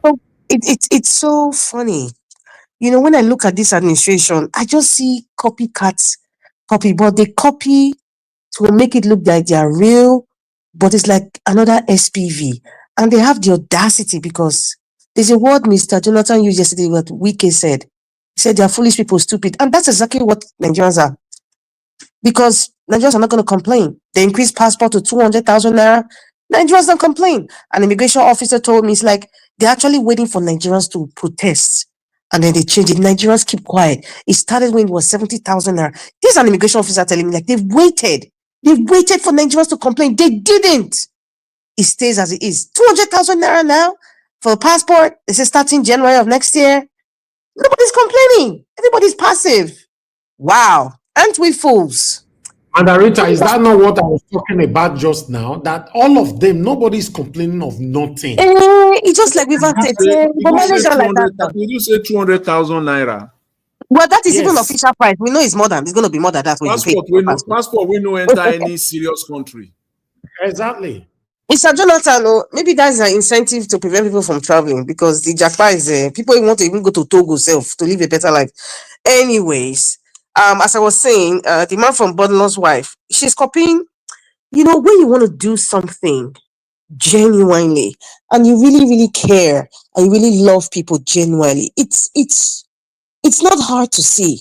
It's not hard to see. You can wear all the veil, you can cover up yourself, talk in a very gentle manner. Everybody knows the kind of person you are. So sometimes just be real. You're trying to copy, past US president. For example, everybody knows this popular president Gerald Ford. His wife, Betty Ford, she has a foundation. It's called Betty Ford Foundation. You know what happened? She was addicted to opioids and alcohol. And because she wanted to stop the stigmatization of, addiction, she came out open and said, this is her problem. And she opened a foundation. Till today, nobody in America, I will not even say America now. I'll say the entire world kind of like a ripple effect. You don't judge people who are going through addictions because it's something that led you to be addicted to something. She started that foundation and it stopped the stigmatization. Now, if a president's wife can come on air while he's still in office to say, this is my problem, and I'm doing this to help people because people are dying every day. Many families are suffering because of these different kinds of addiction. That's what she did, because she found that it was a problem in America, and she was also going through that problem. Now, Madam Remi Tinubu, there's a lot of things that you should have, because if I'm criticizing, maybe she's oblivious of what to do or what is happening in the country, because they are very, very, like they're out of, maybe they live in some la land. They don't really know what's going on. Number one, you know very well that Nigeria has a drug problem, especially with our youths. You should have had a radical fight against drug abuse in our youth. If you really, really care about education, since you say you were a teacher before, all that is just baloney as far as I'm concerned.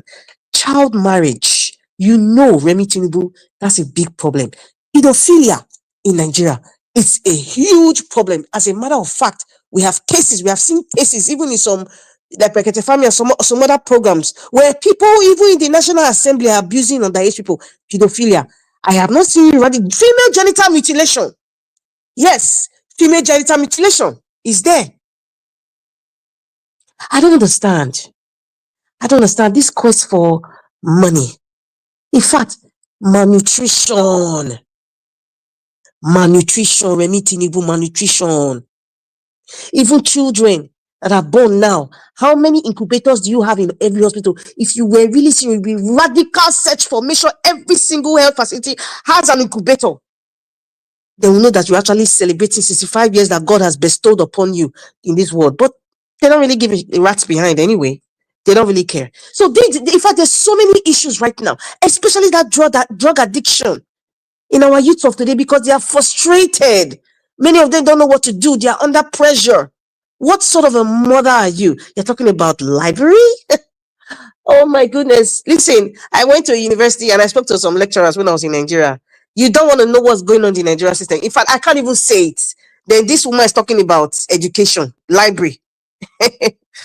Let me just leave it, because I will speak all day about Remi Tinubu, what she's supposed to do, and the nonsense that she's coming to appeal. And I know some sycophants will create billboards, because Abuja is littered with billboards of the man from Bodno and his wife dancing some sheepish dance. In fact, they have defaced Abuja. It's all over. You think there's a campaign. You would think there's a campaign in Abuja. It's every single place. It drives you nuts. It's like it has made Abuja ugly. Yes. Mr. Elvis, going back to the electricity thing that you said, because sometimes influential people like you, we need to be very careful. And thank God you give us the liberty to counteract, each other, even you as well. When you speak, you said you hear that there's constant electricity in Nigeria. I'm here to tell you that there is not. And I'm very happy that the person who asked you and said, how long have you been back from Nigeria? Is it up to 3 months? Because I stayed in Abuja, I stayed in Lagos. In fact, I didn't really stay in Benin like that. No, Margarita, Let me finish, Mr. Elvis. No, you just said something. Let me correct it. I never said in Nigeria. I said in Lagos. But okay, yes. Thank you for the correction. In Lagos. Now, I am here to tell you now. Even in hotels in Lagos, I experienced it. 2 days, no light. They were even, this is a reputable hotel, managing diesel. In Abuja, 3 days, no light. Blackout. Gwarimpa, if you need to know the location. And they say Abuja is band A. I don't know about this band A. They are like, what's band A, band B, whatever. 3 days, no light. Let me was up and on. Okay, so there's no light in Nigeria, it's darkness. That's what I came to say. Okay, Madarita, let me say I've been in Nigeria for the past 4 days and they have never blinked my light right now. So Mr. Elvis, it's your streets. It's your streets. Elvis, you don't start now. They will take your light. Mr. Elvis. Mr. Elvis, it is your streets. This place in Lagos was Lekki, so-called Lekki. It feels like Jesus is Lord and the mosquitoes just forget it. So please, there's no, in fact, Mr. Jonathan said something. I remember I said, when you have consistent life for 1 year, then we can say, okay. Why can't they beat me for my truth now? Why? This one. Elvis, they draw your ear now. Stop talking about life. They go take your life for 1 week now. You go shock you. Okay, as I get life, so make a toss I don't get. Oh, yeah, the president go. The president continue. 4 days never reach 1 week. 4 days never reach 1 week. Mr. Elvis, I have to respectfully beat you. But I have to say, there's no light in Nigeria. Vexing before, but I've piped down. There's no light in Nigeria. They will take your life. In short, NEPA, I beg off the light. No, if not, we will not be in program. I beg, no talk that one. Mr. Elvis, enjoy it. Oh, no talk about it. We go use solar system. I beg. So, you know what? So, Remi Tinubu and the rest who want to get library or whatever, they are going to copy every American president.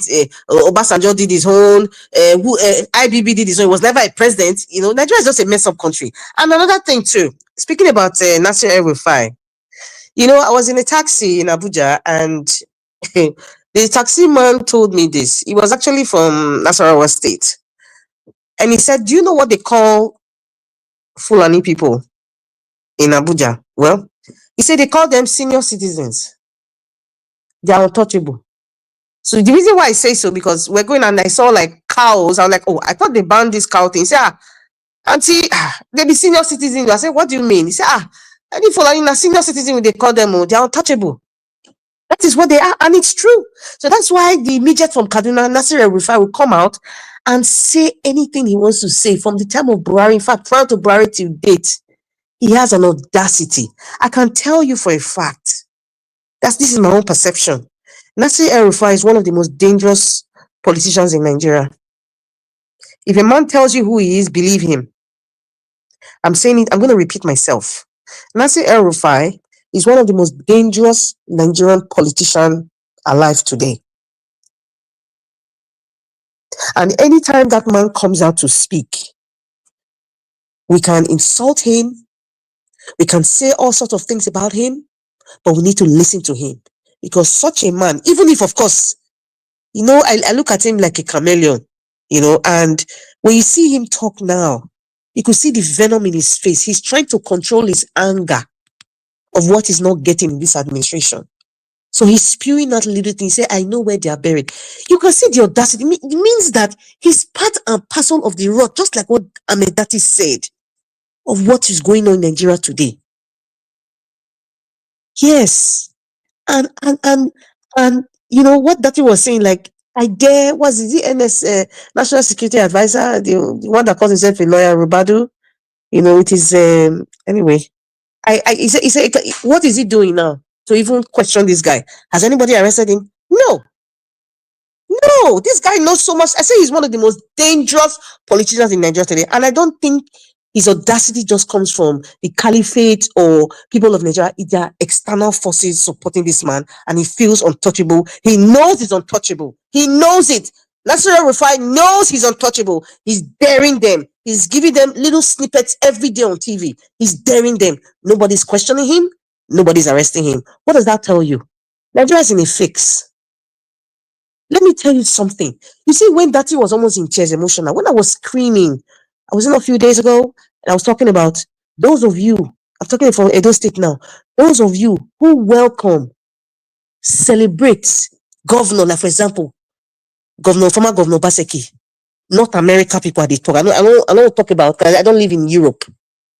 Oh, our governor, you people are fools. Mr. Elvis, that's the nicest word I can use. You people are fools. And Wike said it. Rivers people are fools. Edo people are fools. To have such a governor that damaged your state for the state of where it is today. The most current past governor. And then he comes and people are celebrating him. They're fools. And these politicians, they know. They say, don't mind them. They only shout and talk. And really, they're right. They are right. Are they lying? They're not. Is Wike lying? No, it's not. The solution to Nigeria are Nigerians. The politicians and every single person in Nigeria today trying to go into politics, many of them, I would say 98%, because there's always that 2% that's different. 98%, they travel, they live abroad, they have houses abroad, their children live abroad, but they want to have that same lifestyle in Nigeria. So they will do anything by thing to continue living that kind of lifestyle in Nigeria. Mr. Elvis, I know you had a documentary going around Abuja in different places. You go to Gusape, you go to Kasana, you go to that Maitama, that house. I still don't know who owns that house, Mr. Elvis. But when you go there, when you see houses there, if you've ever been to Hollywood mansions, whether you see it on TV or newspapers, they have, in fact, Hollywood mansion, they should sleep in one corner. So you can have the magnanimous display of wealth can make you cry. Listen, there's nothing wrong in having wealthy people in a society. I mean, wherever you guys live, in UK or Europe or North America, they're wealthy people, businessmen, but we are all in the same society. Every institution is not controlled by the person in the center. If a wealthy man hits my car and something happened, I can sue him. The judge will not say, oh, because it's Dangote, I'm not going to talk anything. It doesn't happen. The policeman will not even dare do it. These institutions are independent. They know their rights. That's why when somebody is wealthy abroad, nobody really looks at you like, okay, maybe you're a businessman or whatever it is you're doing. But you know that you can go to the store, you can eat 3 square meals a day, even if for some reason things are difficult, there's sort of government support. But in Nigeria, the disparity is just there. It could make you cry. I don't know if people don't have feelings. I don't know what kind of human beings you are. Seriously, that's why I was screaming the other day. I was going emotional when I was talking about Edo State. I was kind of, after Mr. Alex took me, to some place, I was nauseous after. The next day I felt depressed. I'm like, is this how we're going to continue? A child growing up like that, what is the mental state of that child? See, I keep telling you, PTSD is Nigeria's issue is just beyond the physical. It's mental. We have to deal with the mental state. People just accept things the way they are and they just don't talk because people are already feeling helpless. People are tired. They are tired. That is the truth. That's why this election, I have my opinions on it. 2027 election, I am still just watching and I'm still supporting Peter Obi. But every person I interviewed, whether on the road, in the market, in Abuja especially, they're all saying, oh, they don't care. Oh, this man's going to win. They don't care because you know why? The entire Abuja is defaced with the man from Budlow's picture and his wife dancing. Okay, Madam Rita. Okay. Thank you very much. Thank you very much, Madam Rita.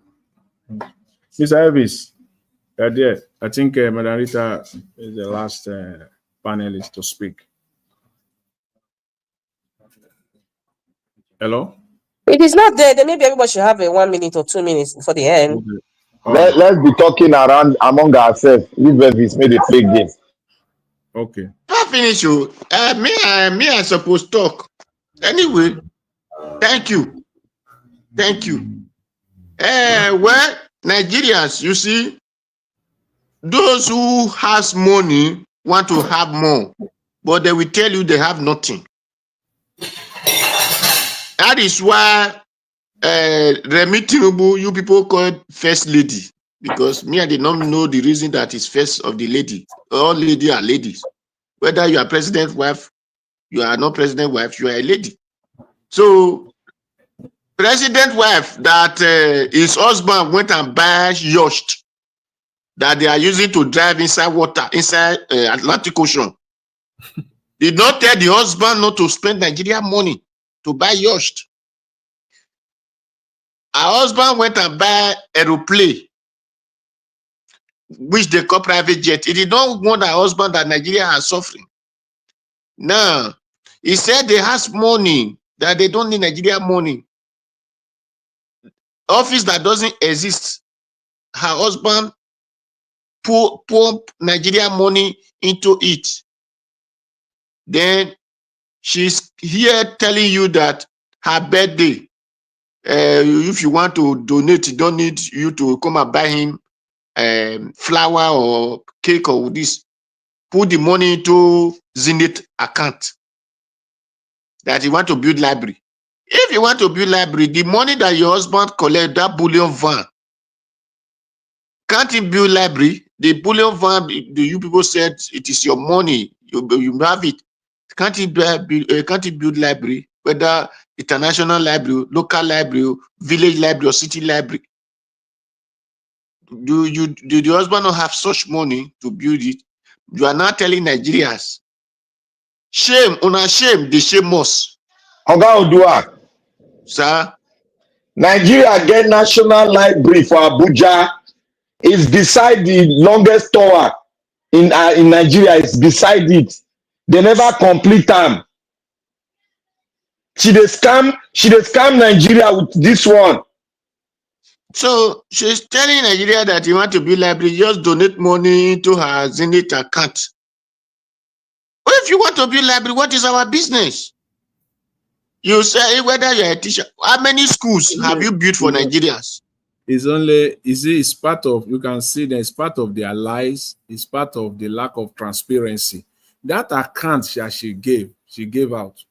Who owns that account? If you are collecting public money, people's money, it has to be it cannot go into your personal account or account that you cannot even be the signatory to that account. It has to be handled by you think people are not smart. A trustee, a group. All these are SPVs. He wants defraud Nigerians. This is cash out now, cash out season. And you see, for those of you, when I mentioned about Jerry here, all what God cannot do, we know exist. I be what they are the color.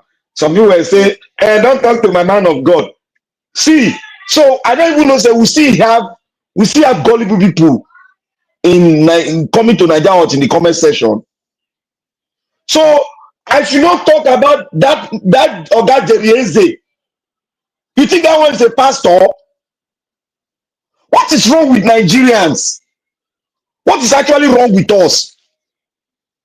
Every day we talk about these pastors that don't care about you, that don't care about the average Nigerian that are falling down, dying every day, that are hungry. There is making 2 billion, whatever money is making every week. And in his TikTok, he's driving a flamboyant car. He's singing, and you are roasting, and you are saying he's a pastor. And that is the way Jesus dealt with us, Abi. And you people are clamoring. You cannot read the Bible again. You are following Jerry that is doing like African Michael Jackson. I just pity for you people. I just pity for Nigerians who are so gullible that cannot even read the Bible. That is why the white people say, if you want to hide anything from a black man, put it inside the book. They have hidden wisdom. They put inside Bible, and we cannot even study the word of God. And we are telling you that these people are fraud. They are all fraud, including your Papa Gio. All of them are fraud. All of them are all fraud. Come and ask me question why I say they are fraud. I will leave the Bible out for you, for you to know that they are fraud and they are worshippers of Mammon. I will open the scripture for you. Any of you that did it right, come into the channel. Let's sit down and let's talk about all the pastors in Nigeria. And I will read the word of God from the Bible and you'll be shocked. If not, You people are disappointing. You went to the best school in the world. Just a man carrying Bible will not be deceiving you. Tell you that I want to build a camp. And you are hungry and you are putting money forward. And you are poor. go save Nigerians. They really God will save all of now. Even the educated ones, they are the worst of all. The highest gullibility, if there is a word like that, is between the educated people in diaspora who cannot study the word of God diligently and make it available for your family so that they cannot be deceived by this useless men of God. I call them useless because if you cannot contribute to a man's life, you are useless. When it comes to the issue of religion, God and Bible, most Nigerians they don't get brain. No, their brain is suspended.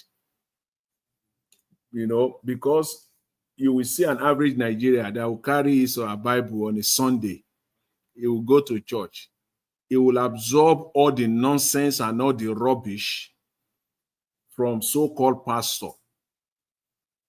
And on Monday, this same person will go to his or her office. You will see his brain will come back, or her brain will come back, be functioning optimally. But when the moment they enter church, that brain is suspended. That's why these people can just get away with all this. I don't even know what to call it. Paul the apostle say, "Oh, foolish Galatians, who has bewitched you?" They have been completely, honestly speaking. They don't bewitch all of us. Not be me. You are not bewitched, my brother, Mr. F. Emmanuel. We are greedy, and that greedy has turned us into monsters. We are greedy. That's just what it is. Everybody wants to live that high lifestyle. Everybody who lives in the diaspora go to Nigeria. Every politician, they want to live the same way. They want to have the same kind of house. They want to drive the same kind of car. Even their street, they'll tie the road just on their street. They're just wicked and greedy, and they'll do anything to keep that lifestyle. Yeah, and the surprising thing that the same template they use back home, the same template they want to bring here, even in diaspora, to continue. Jesus Christ said, "It will be easier for a head of a camel to pass through the eyes of a needle than a big man that is riding jeep, riding a limousine, building mansions upon mansions, calling it in the name of our church, building schools for them to enter the kingdom of heaven." See, it will be easier for a head of a camel. You see, my brothers and sisters, you see, when we are talking, we are not just talking because we hear. We go analyze it. We are intellectual people. We analyze it. We bring it out for public scrutiny. Now, Galadima, the elder statesman of Nigeria, quote and unquote, said that he spoke everything the vice president for Labour Party who contested to be. He said it, that he mentioned Libya, he mentioned Gaddafi, he mentioned the Sahel region, how they were meeting. Buhari was there, how they were meeting with him, the president of Libya. He stopped there. Nigerians have forgotten, now they are hearing it again. They will not tell you that, they want to Islamatize Nigeria. They want to Islamatize Nigeria. I told you, there's nothing like Islamatization. Nigeria is too massive to be Islamatized. All this one, Turkey no big pass. If you put Ogun State and Lagos State, Turkey no big mission. But Nigerians will be scared. That is why they are using Boko Haram to scare everybody. We cannot fight back. No, they want to Islamatize us. No, stay for ourselves. You don't call your south now. They want to Islamatize Lagos too, and they want to Islamatize Edo State. You people should better reason. Put on your cap to reason with everybody. The Bible says, "Let us come together and reason." But you people have lost it. You were shouting. Everybody was against me. They want to Islamatize. They don't Islamatize now. Now don't hear story now. Black Panther, the Bible You says, better wake up. my people perish for lack of knowledge. Even God himself that we are following doesn't want us to follow him with mumunes. He wants us to follow him with knowledge.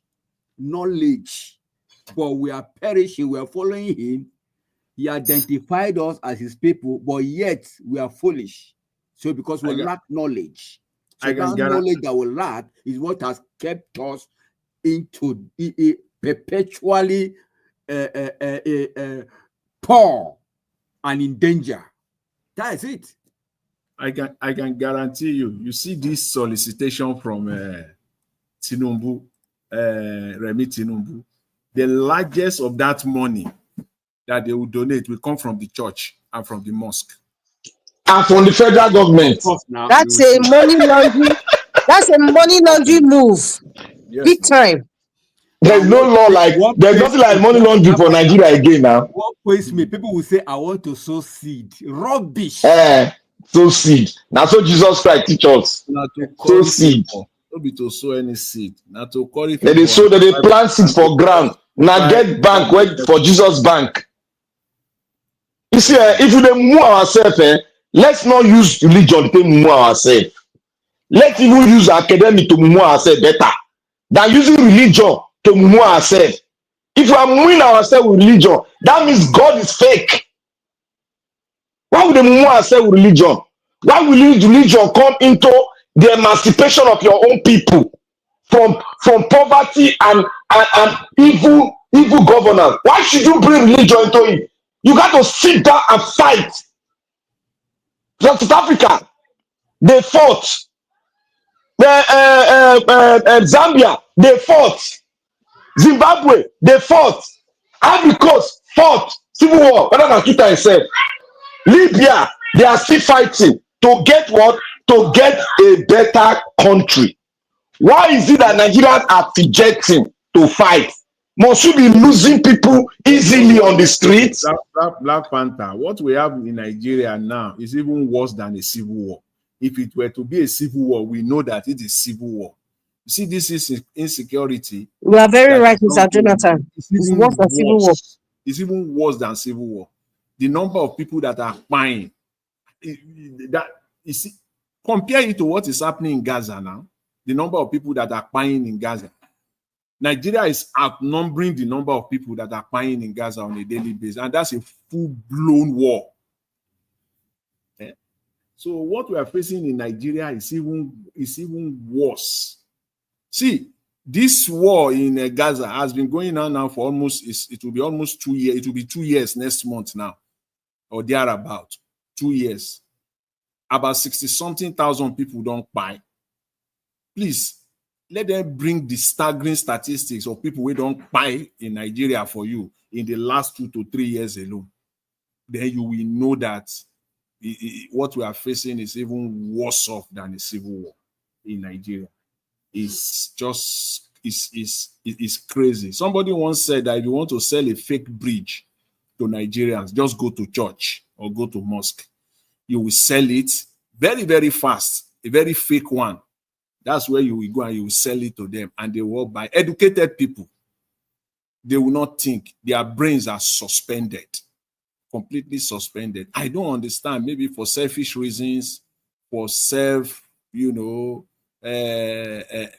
don't just know what to call it in Nigerian churches and mosques. Sometimes, is it this money that Madam Tinubu canvass for? You will see, they will even be fighting who will donate the most. It's a strategy. It has never happened before in the history of Nigeria to see a first lady coming out on a national TV and soliciting for money. It has never happened before because that is a marketing strategy, leveraging on that office, using that office to defraud Nigerians. using that office, and people, you even see they will be struggling. Who will donate the most? Who will donate the most amount of money? You will see the kind of money that this woman will gather. Just wait and see. You know, they will go to churches. They will go and I have something to solicit. say. Yeah. Yeah, you see, sometimes we forget quickly. You know, last time it's like 2 weeks time, I mean 3 weeks back, right? We deliberate about Nigerians that they are MAGA. You understand? They are MAGA, yes. Super You know, MAGA. we deliberate about that issue last three weeks or last 2 weeks, something like that. It's only MAGA, you understand? That you tell something twice. You will do it twice. We not even reason. They are MAGA, they're even more worse than MAGA. That's why I say for me, they are super MAGA. yeah, they are super MAGA, really. Because I see no reason why, if you want to build library, why can't you build library? Why are you seeking for people's donation? How? What's the business of First Lady in building libraries? I see all those Yes. items that Madam Rita highlighted. There are thousands and tons of programs that a First Lady will just pick one of them that will stand out, you know, and that will stand the test of time. It will be a legacy. That's what is called legacy. See all those things. There, many of them. Just close your eyes and pick one of them. What is the work of Minister of Education? Yeah? If she's one building library, what is the work of the Minister of Education? In this time and age that your phone alone is even more than library. In this time and age, they should just say that they should just want an SPV. That's all. And those that national library, uncompleted one, every year they budget money for that, you know. Every year they get those that will even come and donate will be those that are looking for appointment here and there. That is it. Now I said to curry favor. I said you will see the money. Those are the people okay, that will Mr. Jonathan, every allocation is going there, right? Okay, yes, what are they doing with the money? Abati said they promised 1998. 1998 in now, almost 30 years. They promised 98. They promised they promised 2005. Now the wife is now Tinubu is now the one soliciting for the money for library. So since 20-something years they have been putting money in it. The wife, Tinubu wife, did not say they should bring out that money. He's telling Nigeria to come out. Who even sent the Remy birthday? Not to talk of bringing money for library. Thank you very much.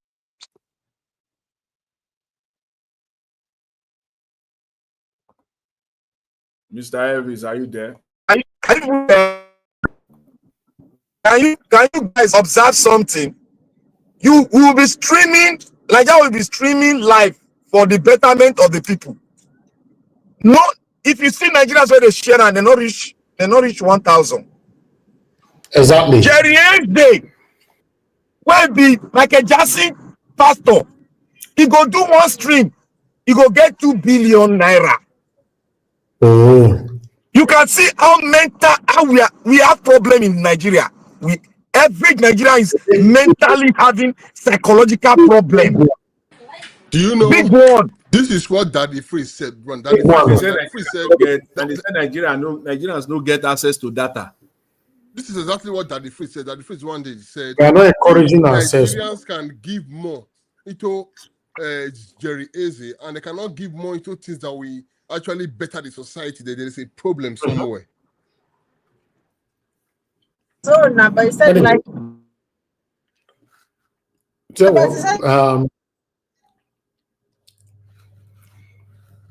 All right. The truth of the matter is, Nigerians are not supportive and we are not encouraging. We like to spend our money on rubbish, you know, things that are not impactful to our lives or the country.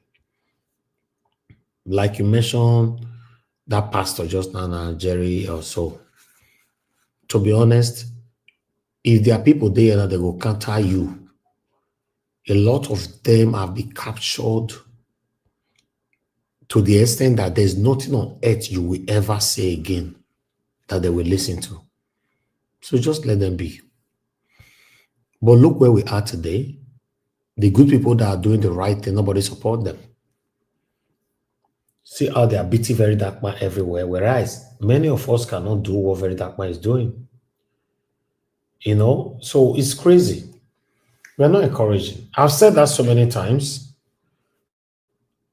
Nigeria, anyway, I don't want to end the show by also saying something negative again, but still, since I don't advise me say hope day. All right, let's ride on the horse of hope. Hopefully, but this Nigeria will meet day so. That hope. I don't understand though, but still. Niger what? Now you wake me up. Oh. I know even they send all this one view of you or no view. How can a man be making 2 billion and he not fit give people anything? If they drive limousine, they clap. My God is good. My God is good. And they look and say, this man don't make money like this. It goes good now because by the time you are able to play 419 and no, you don't pay tax in it. It is good, God. You don't pay tax and no government will come and hold you accountable.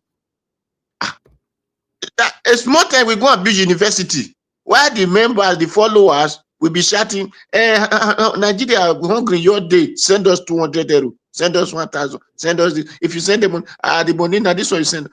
Person when you tell you say the hungry, if you send them money, you say one go pay tax. To who? They want to go, they get conference. They get in this 2000, one. Hold on, thank you, Mr. Oduwa. Thank you, sir.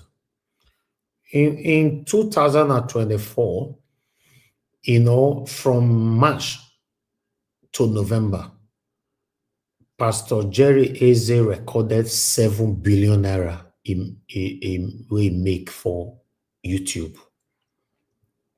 Just YouTube. Is here, I'm looking at statistics now. I'm not just talking, I'm looking at it right now. You know, to November, from March to November, 7 billion naira. Then, after announcing this, guess what? Everything skyrocketed. From December last year, throughout this year till now, is now earning a minimum of 1.something billion, 2 billion, 2.something billion every month. On YouTube. Be that, sir. Who you say be that? You say? Who they end that the money where they cost so online? Niger what? And this same Nigeria. But this man, this person you are referring to now, what he does online is just broadcasting. Like he has a YouTube channel. Yeah, he pray for people. Yes, he pray for people. Now prayer now. Now prayer in the too. Yes. They call and what God cannot do does not exist. One lady they send them for me every day. And Nigeria don't come to handicap now. What do they pray for? Now he be this. Listen, nobody checks on you like those who don't like you. They are always on your Instagram. Now banyere have film. Now he be that man. Okay. Can you imagine? And Nigeria what? Somebody go to seek for Nigeria today. He go say he need just 200,000 naira. All these people go close mouth. Pray for the person. The man they hit people well.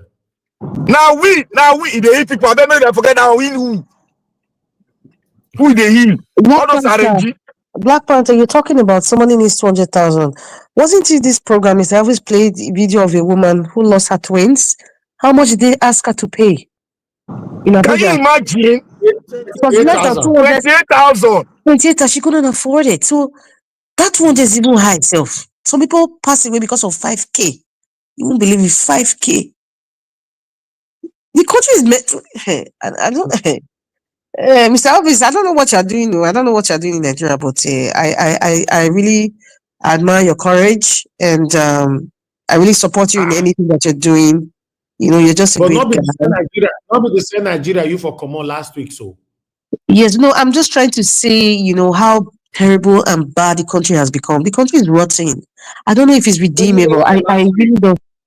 Yes, but what I'm trying to say is the fact that you're in Nigeria and you're even on this show live, electricity, you're paying for internet, the time that you're spending with the stress every day, there's one thing or the other, I'm sure, that you have to do in your house every day, and you have to yell at people before people do things.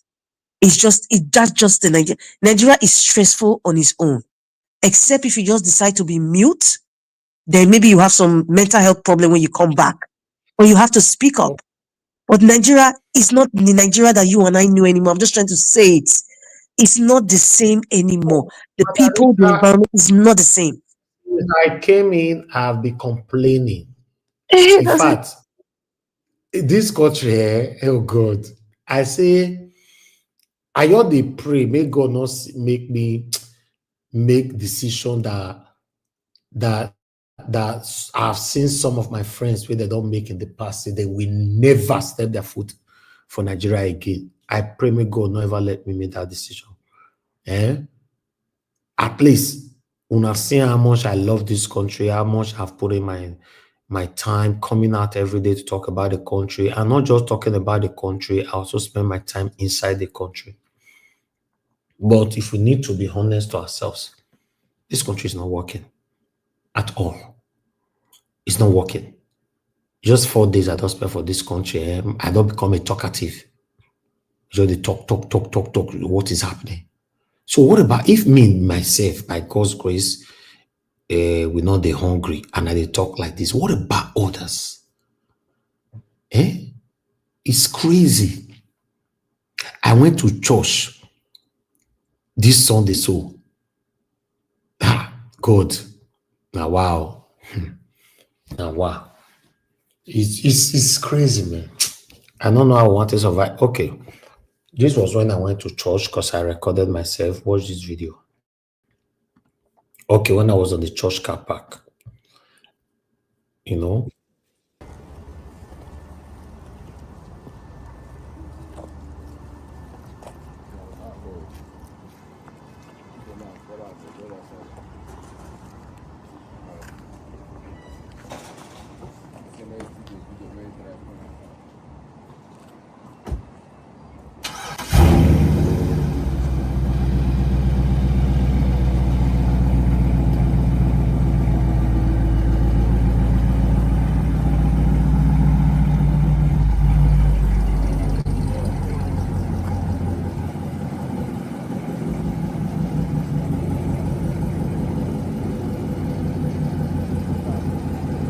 Let me go from.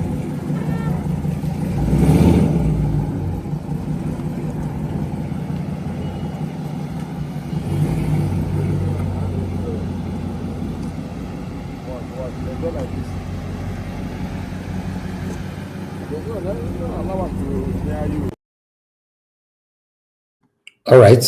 You see, do you know that God, our country is supposed to be the best ever in the world? The only thing that failed us now is not even the government again, because I keep saying that the thing that failed us is the government alone. No, the government and the religious leaders. Let's put it like that. The government and the religious leaders now fail us for Nigeria. Mr. Elvis, we failed ourselves. We failed ourselves.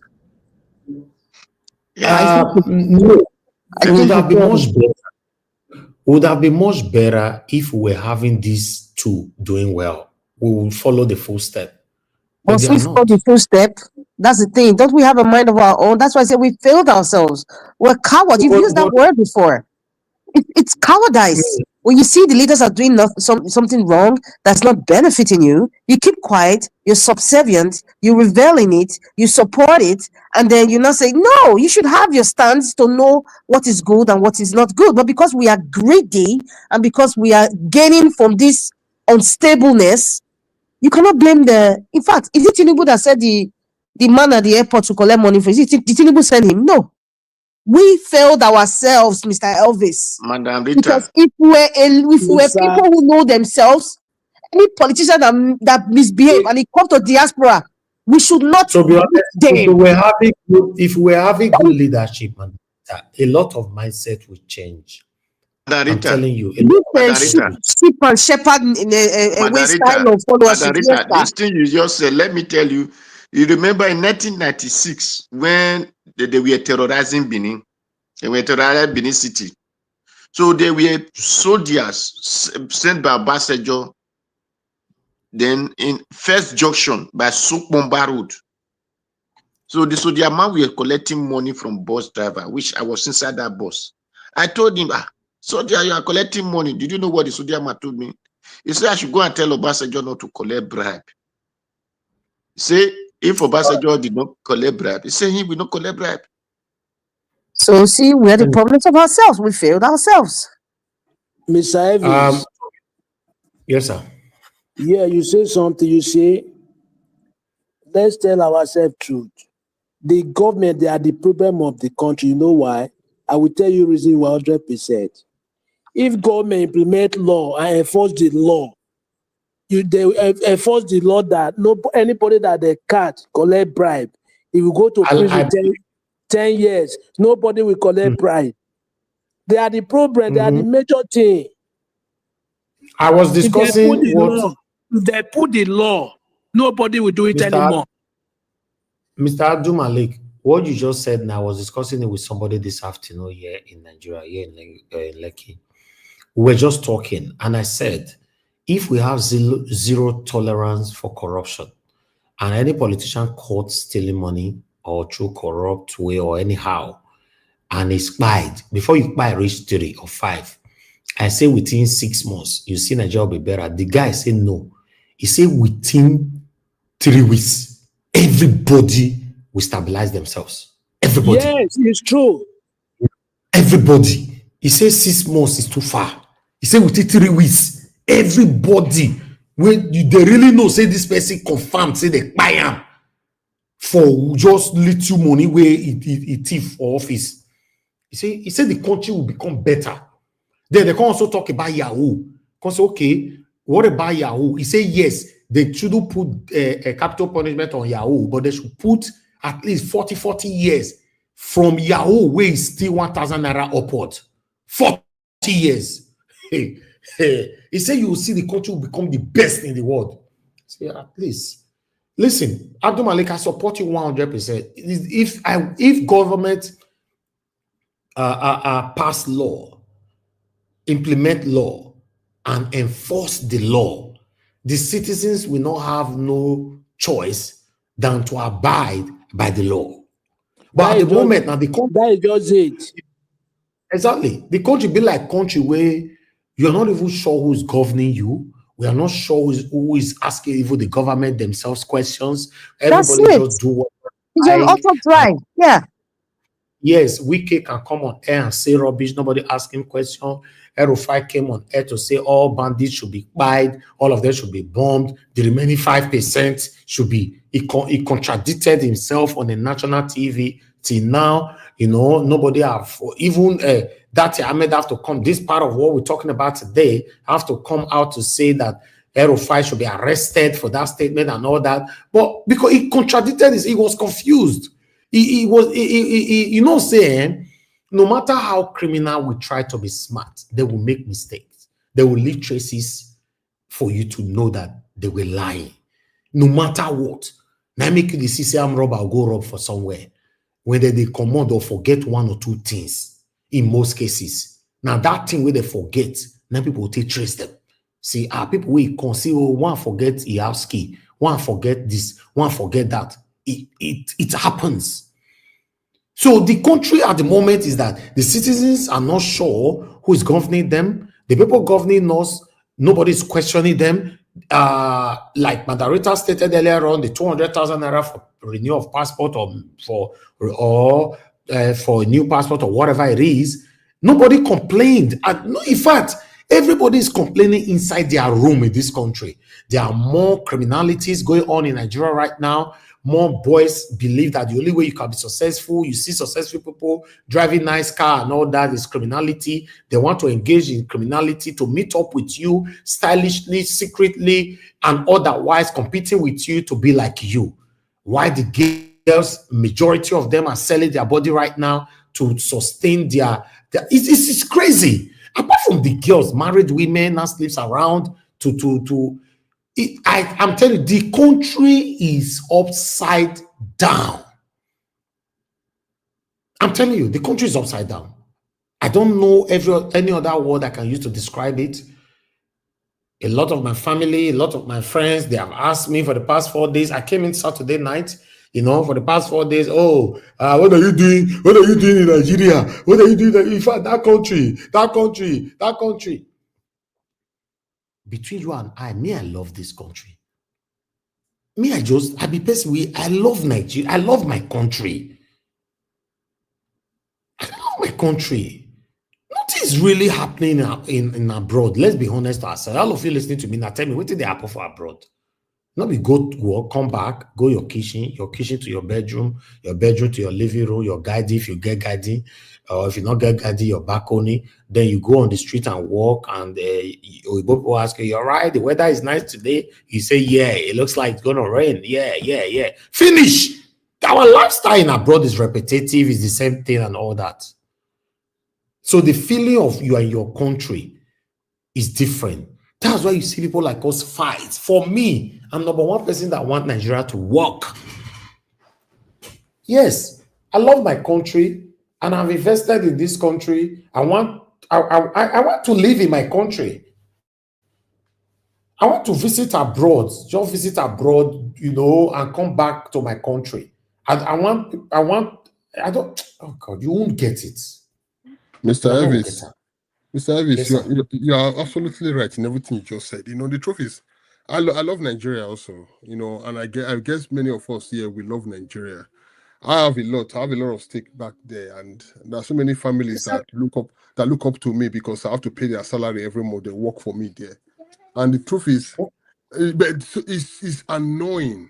It's really, really annoying when I look at the current state of the country. And what pains me most is that if the people we have today are actually working to say, you know what, enough is enough, we have to get this to work, this country together, then that will be encouraging. I said something years ago. I said, Nigeria, those state government, they should stop looking for foreign investors to go where.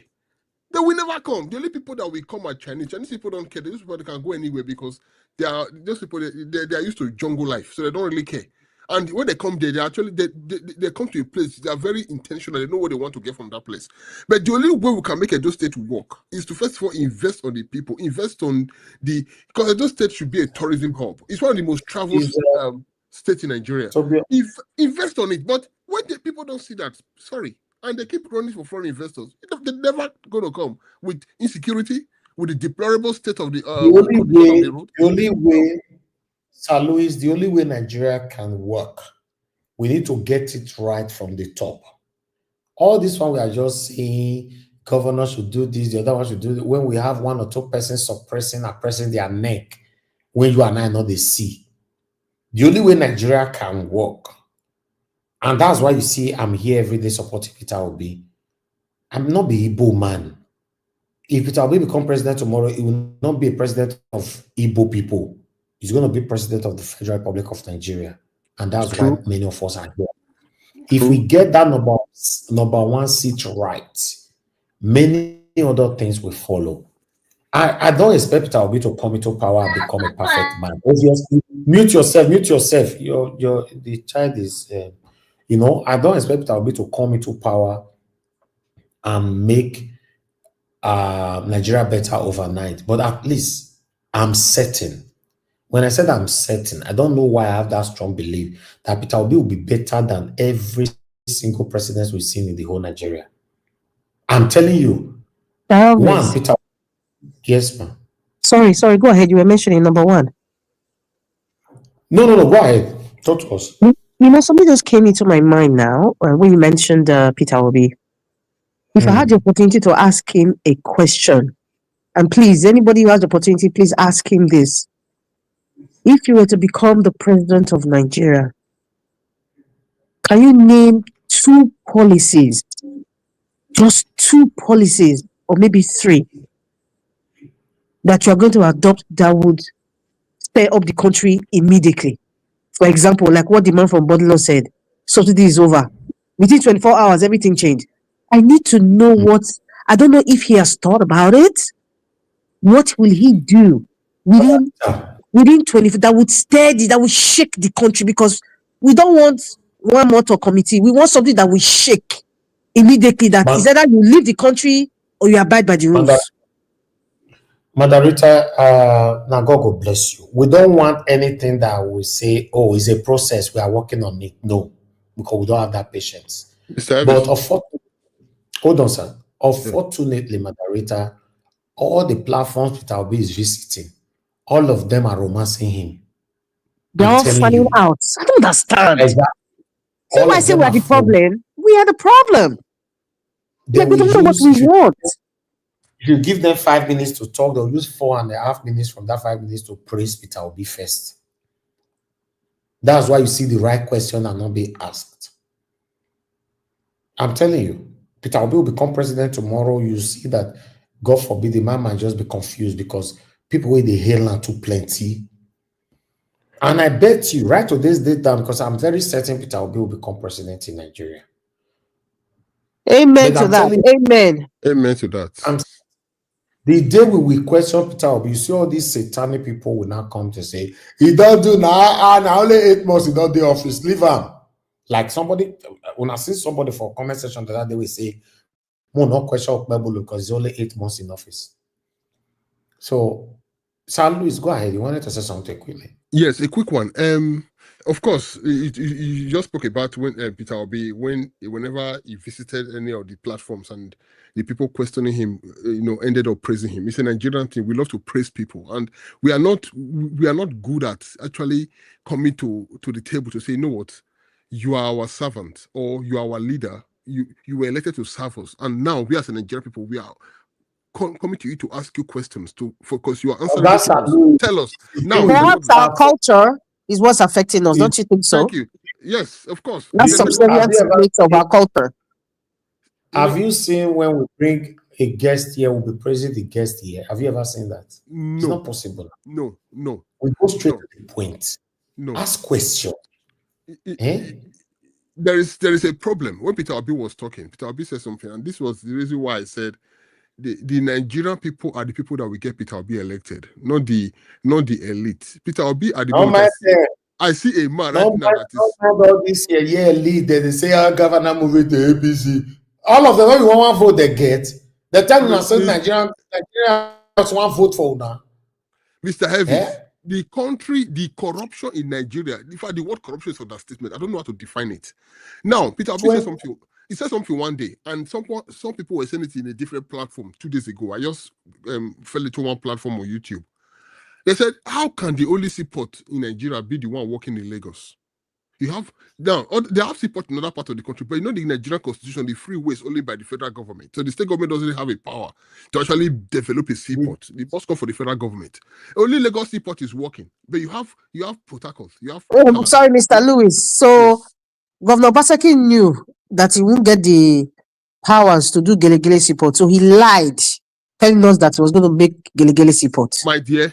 By what you are just saying now, it shows that this former Governor Obaseki of Edo State lied in his campaign mantra. He lied. I'm very happy I never supported that guy. Because all I can see and smell was fraud and lies. He lied, and the gullible ones believed him. This man, Agbonai, also be defending. When Theobala, he should please come. If he's listening to me. One man called Agbonai, I think he was in the House of Senate. The former Senator, I think one man from Edo State. He's out of it now. He was trying to see how he was actually trying to move his colleague to vote in favor of giving Gelegele seaport, a federal to call the federal government attention to it.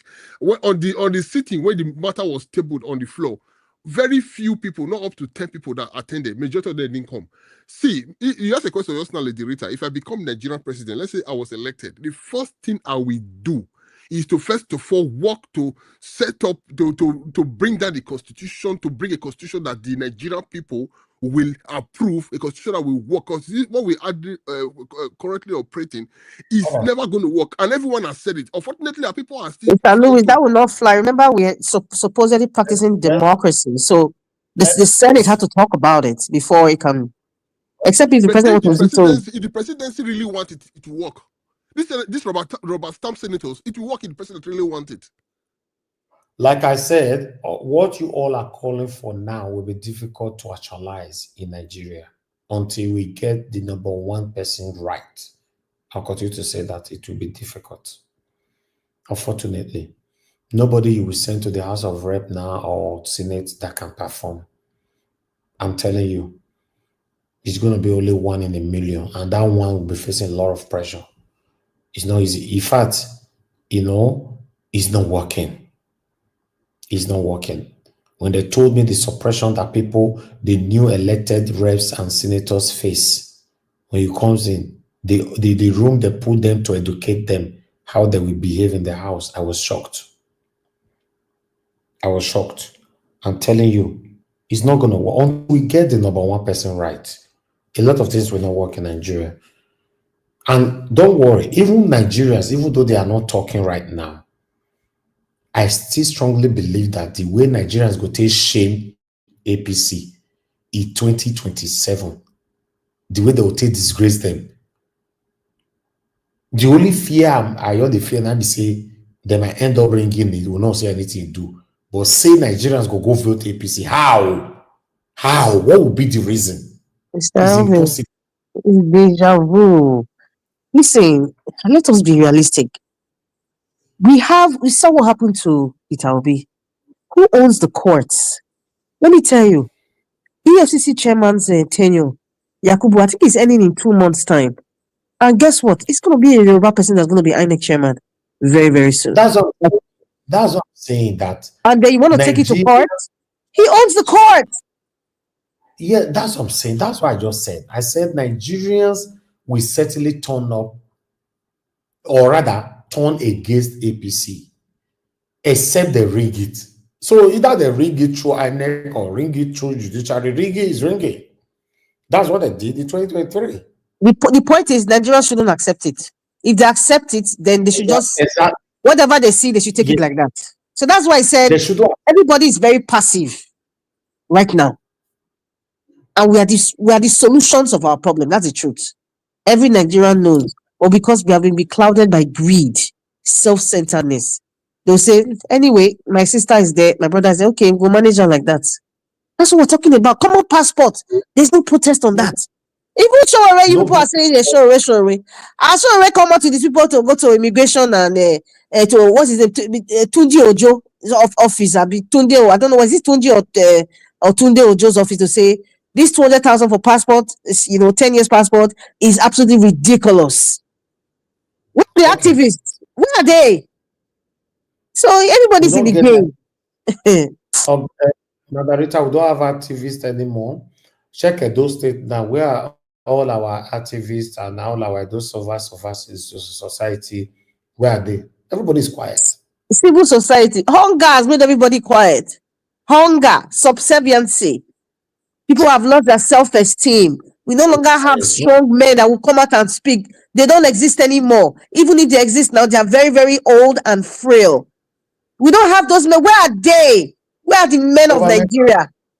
Perhaps we take a woman to make the changes. Yes, perhaps. Because it seems that the men are just, whether they are drunken in their suffering state, and they can't stand up to the men. And then we talk about the man is the head of the family. The man is supposed to be the head of Nigeria. Where are the honest men? Where are they? I'm talking Edo State now. Where are the honest men that will come out and speak? Where are they? Where are the thousands of Edo State? I'm not going to talk about any other state. Where are they? They're nowhere to be found. Madam Rita, Niger Watch. Even some of the people that we thought they used to speak, information reached me that they are even supporting Okpebolo. Some of the people, some of the top. So the problem is you. Niger Watch. Madam Rita is 1,000,000% right. We have lost it all. The men are refused to stand for what is right. They refuse to stand and they now become a baby looters. That is what they have become now. A vampire that all he knows is to loot and make people cry. That is what the men in Nigeria have become. Majority of them. We are visionless. We are not seeing the future. Rather, we are seeing what we are going to eat today. And they've made Nigeria to become that kind of people. The only thing they think about is what they can eat today. Exactly. That's what I just wanted to say. All of them are fighting for what they can eat right now and look after their family. Nigeria was see, I pray make Nigeria better. Nigeria was. There is a lot of things where give this my head. Where people do they drag me for pants, no go because they fear to come in. And I tell them the truth, you can't come in now. There's no stability, you're gonna lose your money. That is the problem. Anyway. People are ready because we have the market. Although business is still flourishing in this country, but you can't stay far away from your business. Let me tell you what happened last month. Do you know that the Minister of Works drained down $280 million of diaspora into the drain? You see that coastal road? There was a land that the diasporans, they got a land, they bought it, they paid it cash, they paid for the house. What's the facts? The fact is, I got the facts now. You want me to bring fact for you? Always bring it. I tell you what happened. Mr. Elvis, that story is very true. You know, that case is very true. It has been all the case is on now. Since the beginning of this year, it's all over social media. There's a lot of them. 280 million. Yeah, even Dr. Zoe was even there speaking about it. Many people have invested in that coastal rail line. It's true. So Umahi was just being recalcitrant and he's just being rude because Chagori and the man from Bodilon, they've made their decision and that's it. So what happened to the diasporans now who have invested thousands and millions of dollars to buy that land? So the case is still on. It's a huge case, and it's not going to go away. I don't know how they've lost everything. They've lost their money. Do you know that the remaining land that is even up to 100 that if you accumulate the money is up to 180 million? The Minister of Works has sat on it. He said he's taking everything. Impunity is like dragon. It's like you have dragons. Mr. Black Panther, always learn to use allegedly, please. You cannot be setting off your information on this platform, please. Allegedly, sir. How can we say a minister of war sit on money? Are you there? Please. Mr. Nigeria. Yes, sir. Yeah, you see why the country is not moving forward. In economy, there is what we call scale of preference. Just like that coastal highway is not necessary. It's not what we want. We have other dilapidated road in the federal road. Why can't they fix those one? But they went to go and do something that is not even going to complete like 10 years coming. That is the reason why the country is not moving forward. What is necessary, they will not fix it. It's crazy, my brother. There's a lot of corruption surrounded the decision to start that project. So that's why, so your opinion is invalid, when it comes to these people. So unfortunately, this is where we find ourselves. But I would like to end the show by saying, if we can get the number one person right, Nigeria will be the best country in the world. If that number one person as the president of the Federal Republic of Nigeria, we got that right, every other person will not have no choice than to follow up. I'm telling you. Nigeria watch. Yes, sir. Can you hear me? You see, I sent you an information to your side there. You checked it. And you did not know the authenticity of it. Now, another media pick it from the source, the guy who investigated it, and started talking on it, on Wiki. The guy who investigated it has a magazine. I sent it to you. Nigerian Okay, media I'll now check. pick it and they are not talking about it. How Wiki sold, how he bought land, the street, the county, he did there. The guy, the Nigerian man investigator. Anyway, to be honest, I will still reiterate and say it all over again. You see all these things that we are seeing right now. That's why you see people like me and many of you listening to me right now are putting in our energy to get the number one person right. The energy why I don't support Peter Obi, and don't say I don't support governor. I don't mind supporting governor, but I can't do it like this. Maybe that person with Peter Obi pay. Say, whether rain or so, anyhow it be with me. I don't need to be paid to do this. We just need to get the number one person right. I'm too certain that if we can, that Nigeria where you and I they cry for, it will come to reality. It might not be overnight. Like Peter Obi stated, 4 years is enough to show to the people that Nigeria can be fixed. And I believe that. But the only thing I don't believe is that Peter Obi will leave after 4 years. If Peter Obi perform well in that 4 years and he decides to go voluntarily as he promised, but if he performed well, the people will not allow him to go.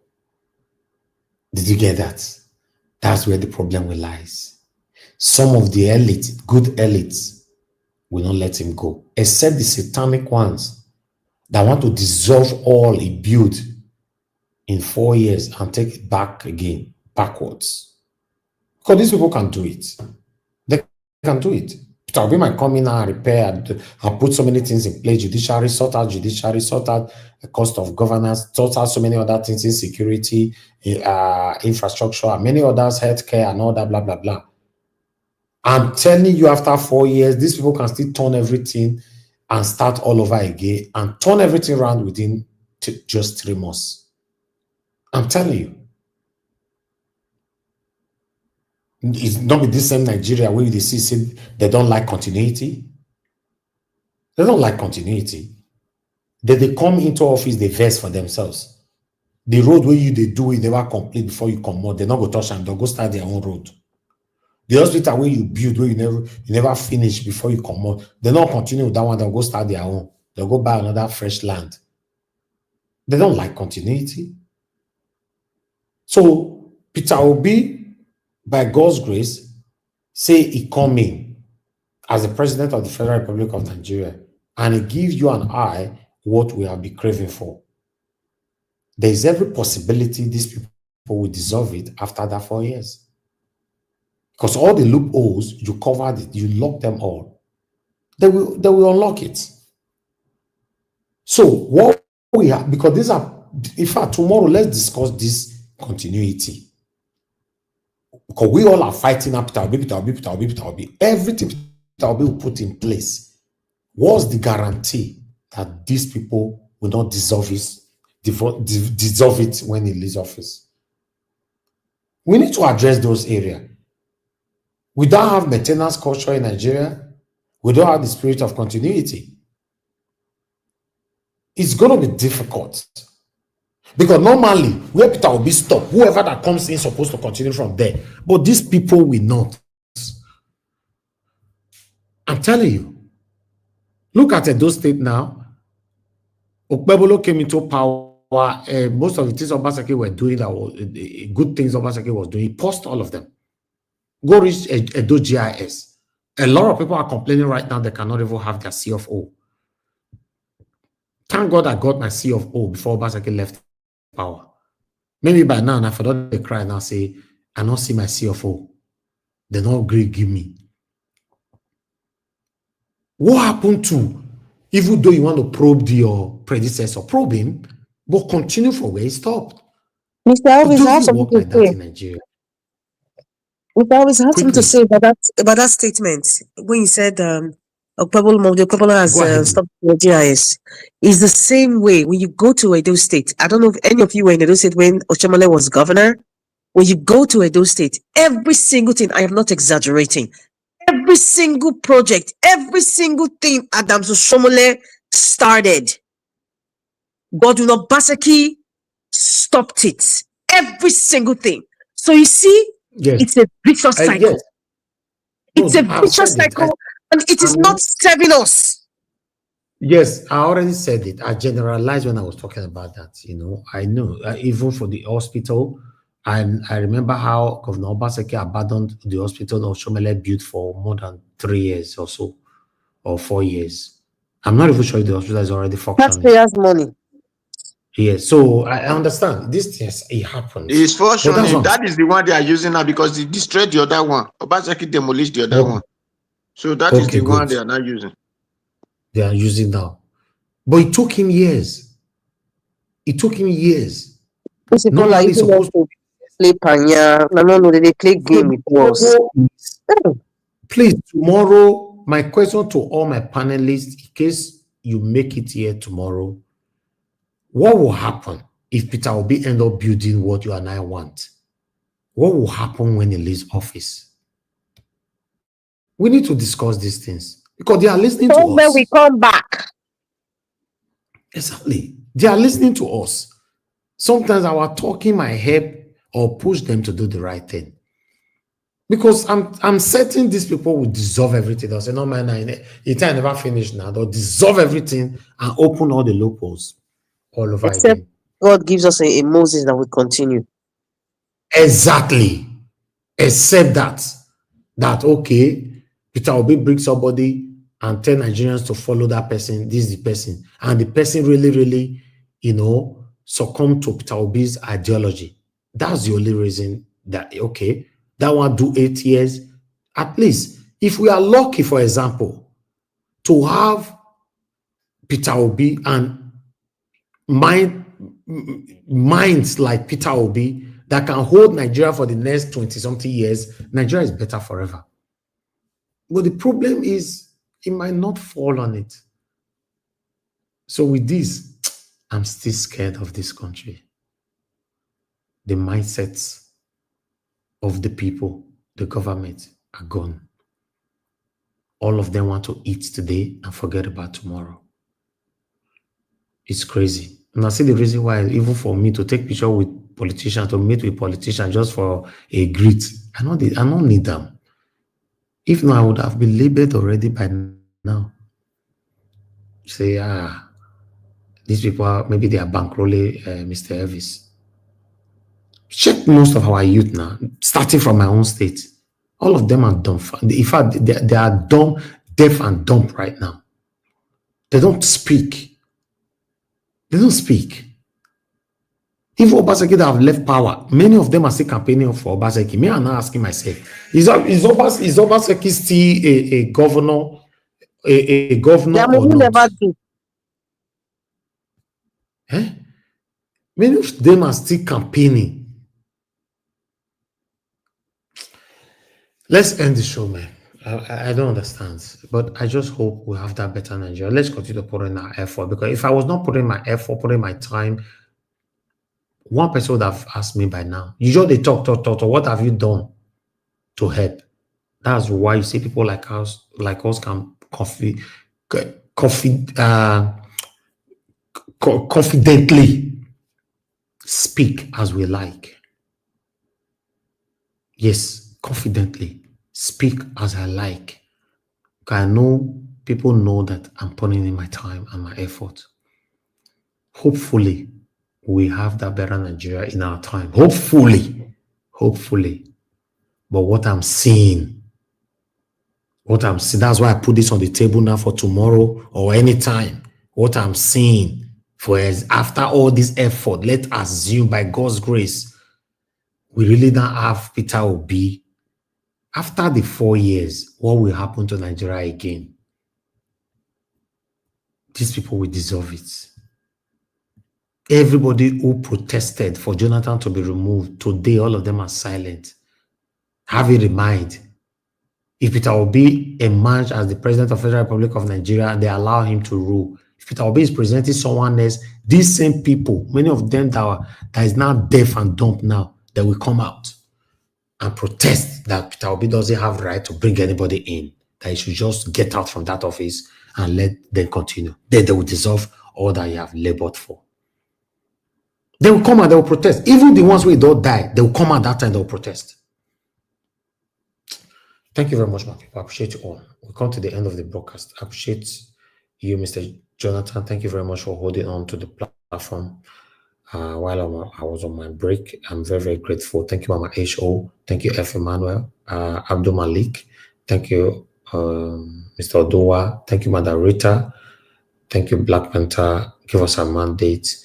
Sir Louis, and many others. God bless you all. Those of you that supported the channel today, Madam Peggy Modi, thank you very much, ma. I'm always grateful to you.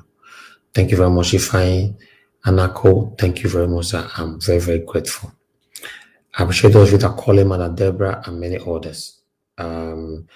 Ifeanyi called in as well. I'm very, very grateful.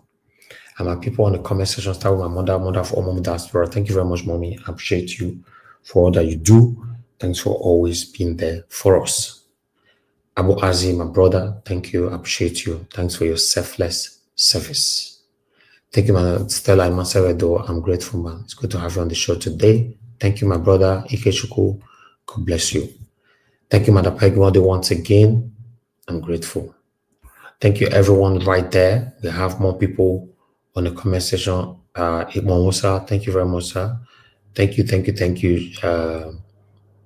Again there, quickly. Honors, it's good to hear from you. It's been a while. Thank you for joining us today. And Clement, Leonard Anoze, and many more.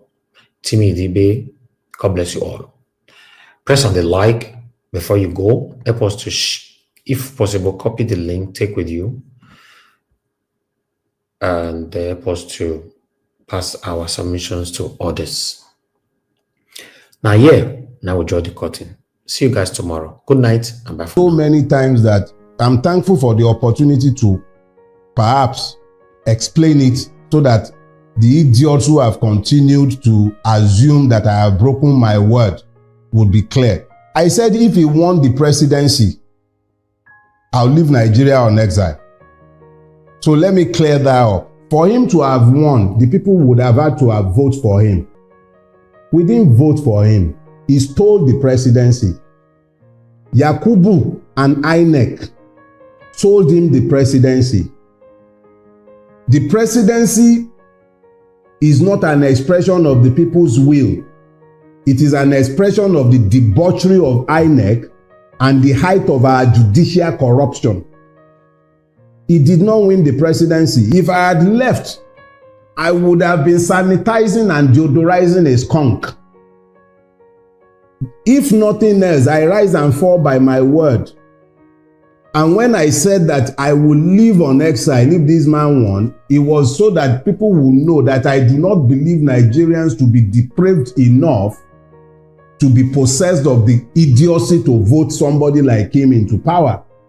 And they did not. Anybody who prefers to delude themselves can continue to delude themselves, but Tinubu knows, INEC knows, the judiciary knows, and so do a lot of Nigerians, that Tinubu did not win the presidency. He stole it. So I'm not leaving because he did not win.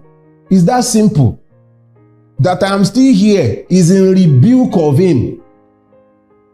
It actually cost me a lot more to stay here. It's not just the multiple level of danger that I face on a daily basis by remaining in Nigeria. Because if they will be planning my murder 3 years ago when they were not in power, one of his goons in Lagos State was the one sat at the head of the plot to kill me. They are the ones in power now. Ordinarily, I should run now. But I'm here. I am here because he did not win. He knows it. And every man and his dog in Lagos State knows it. He was beaten resoundingly in Lagos on the 25th of February. He couldn't even make 15% in Lagos. Segun Agbaje, the INEC commissioner in Lagos State, cannot produce the form EC8A. for Lagos State up till today. I was the person who was charged by the Obi legal team to collect the election material from INEC. It could not, up until today, INEC in Lagos State cannot give us the form EC8A, which is the polling unit level result, because they know he lost. He lost woefully. He was thoroughly rejected across the length and breadth of the state that he has held hostage for 24 years. As at that time, he lost. So how much more the other parts of Nigeria? Let them continue fooling themselves. He has snatched it, grabbed it, but he can't run with it. And that's why we are all in the mess that we are in today. So yeah, if he had won, if Nigerians had been foolish enough to have voted for him, I would have left. It wouldn't be because of him. It would be out of protest that I could be stuck with such evil people who would have found the grace to vote for somebody like him. But as I have said, they did not vote for him. They rejected him. He has forced himself on us. And we can't do much about that. But I'm not going to legitimize his stealing by leaving. He didn't win. All of them. The political class has decided that they are the bandits against the people of Nigeria. Between the executive, the president, the presidency, the National Assembly, I think they are decided that they are the bandits. They are the bandits. All of them. The political class has decided that they are the bandits against the people of Nigeria.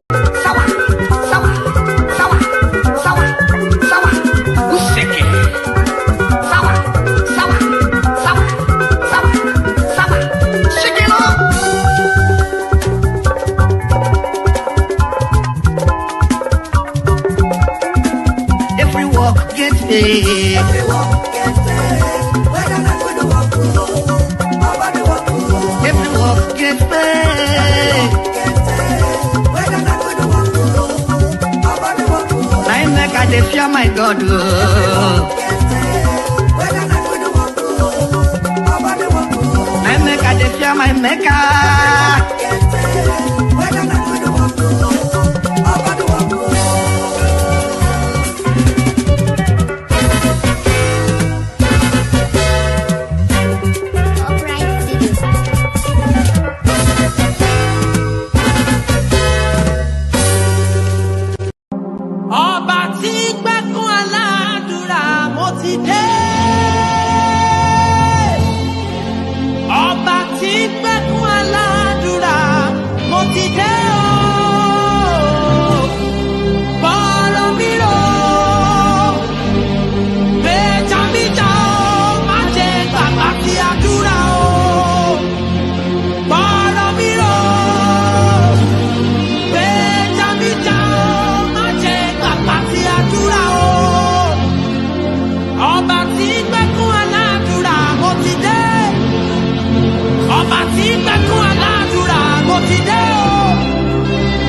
What do you know? Yeah, man, just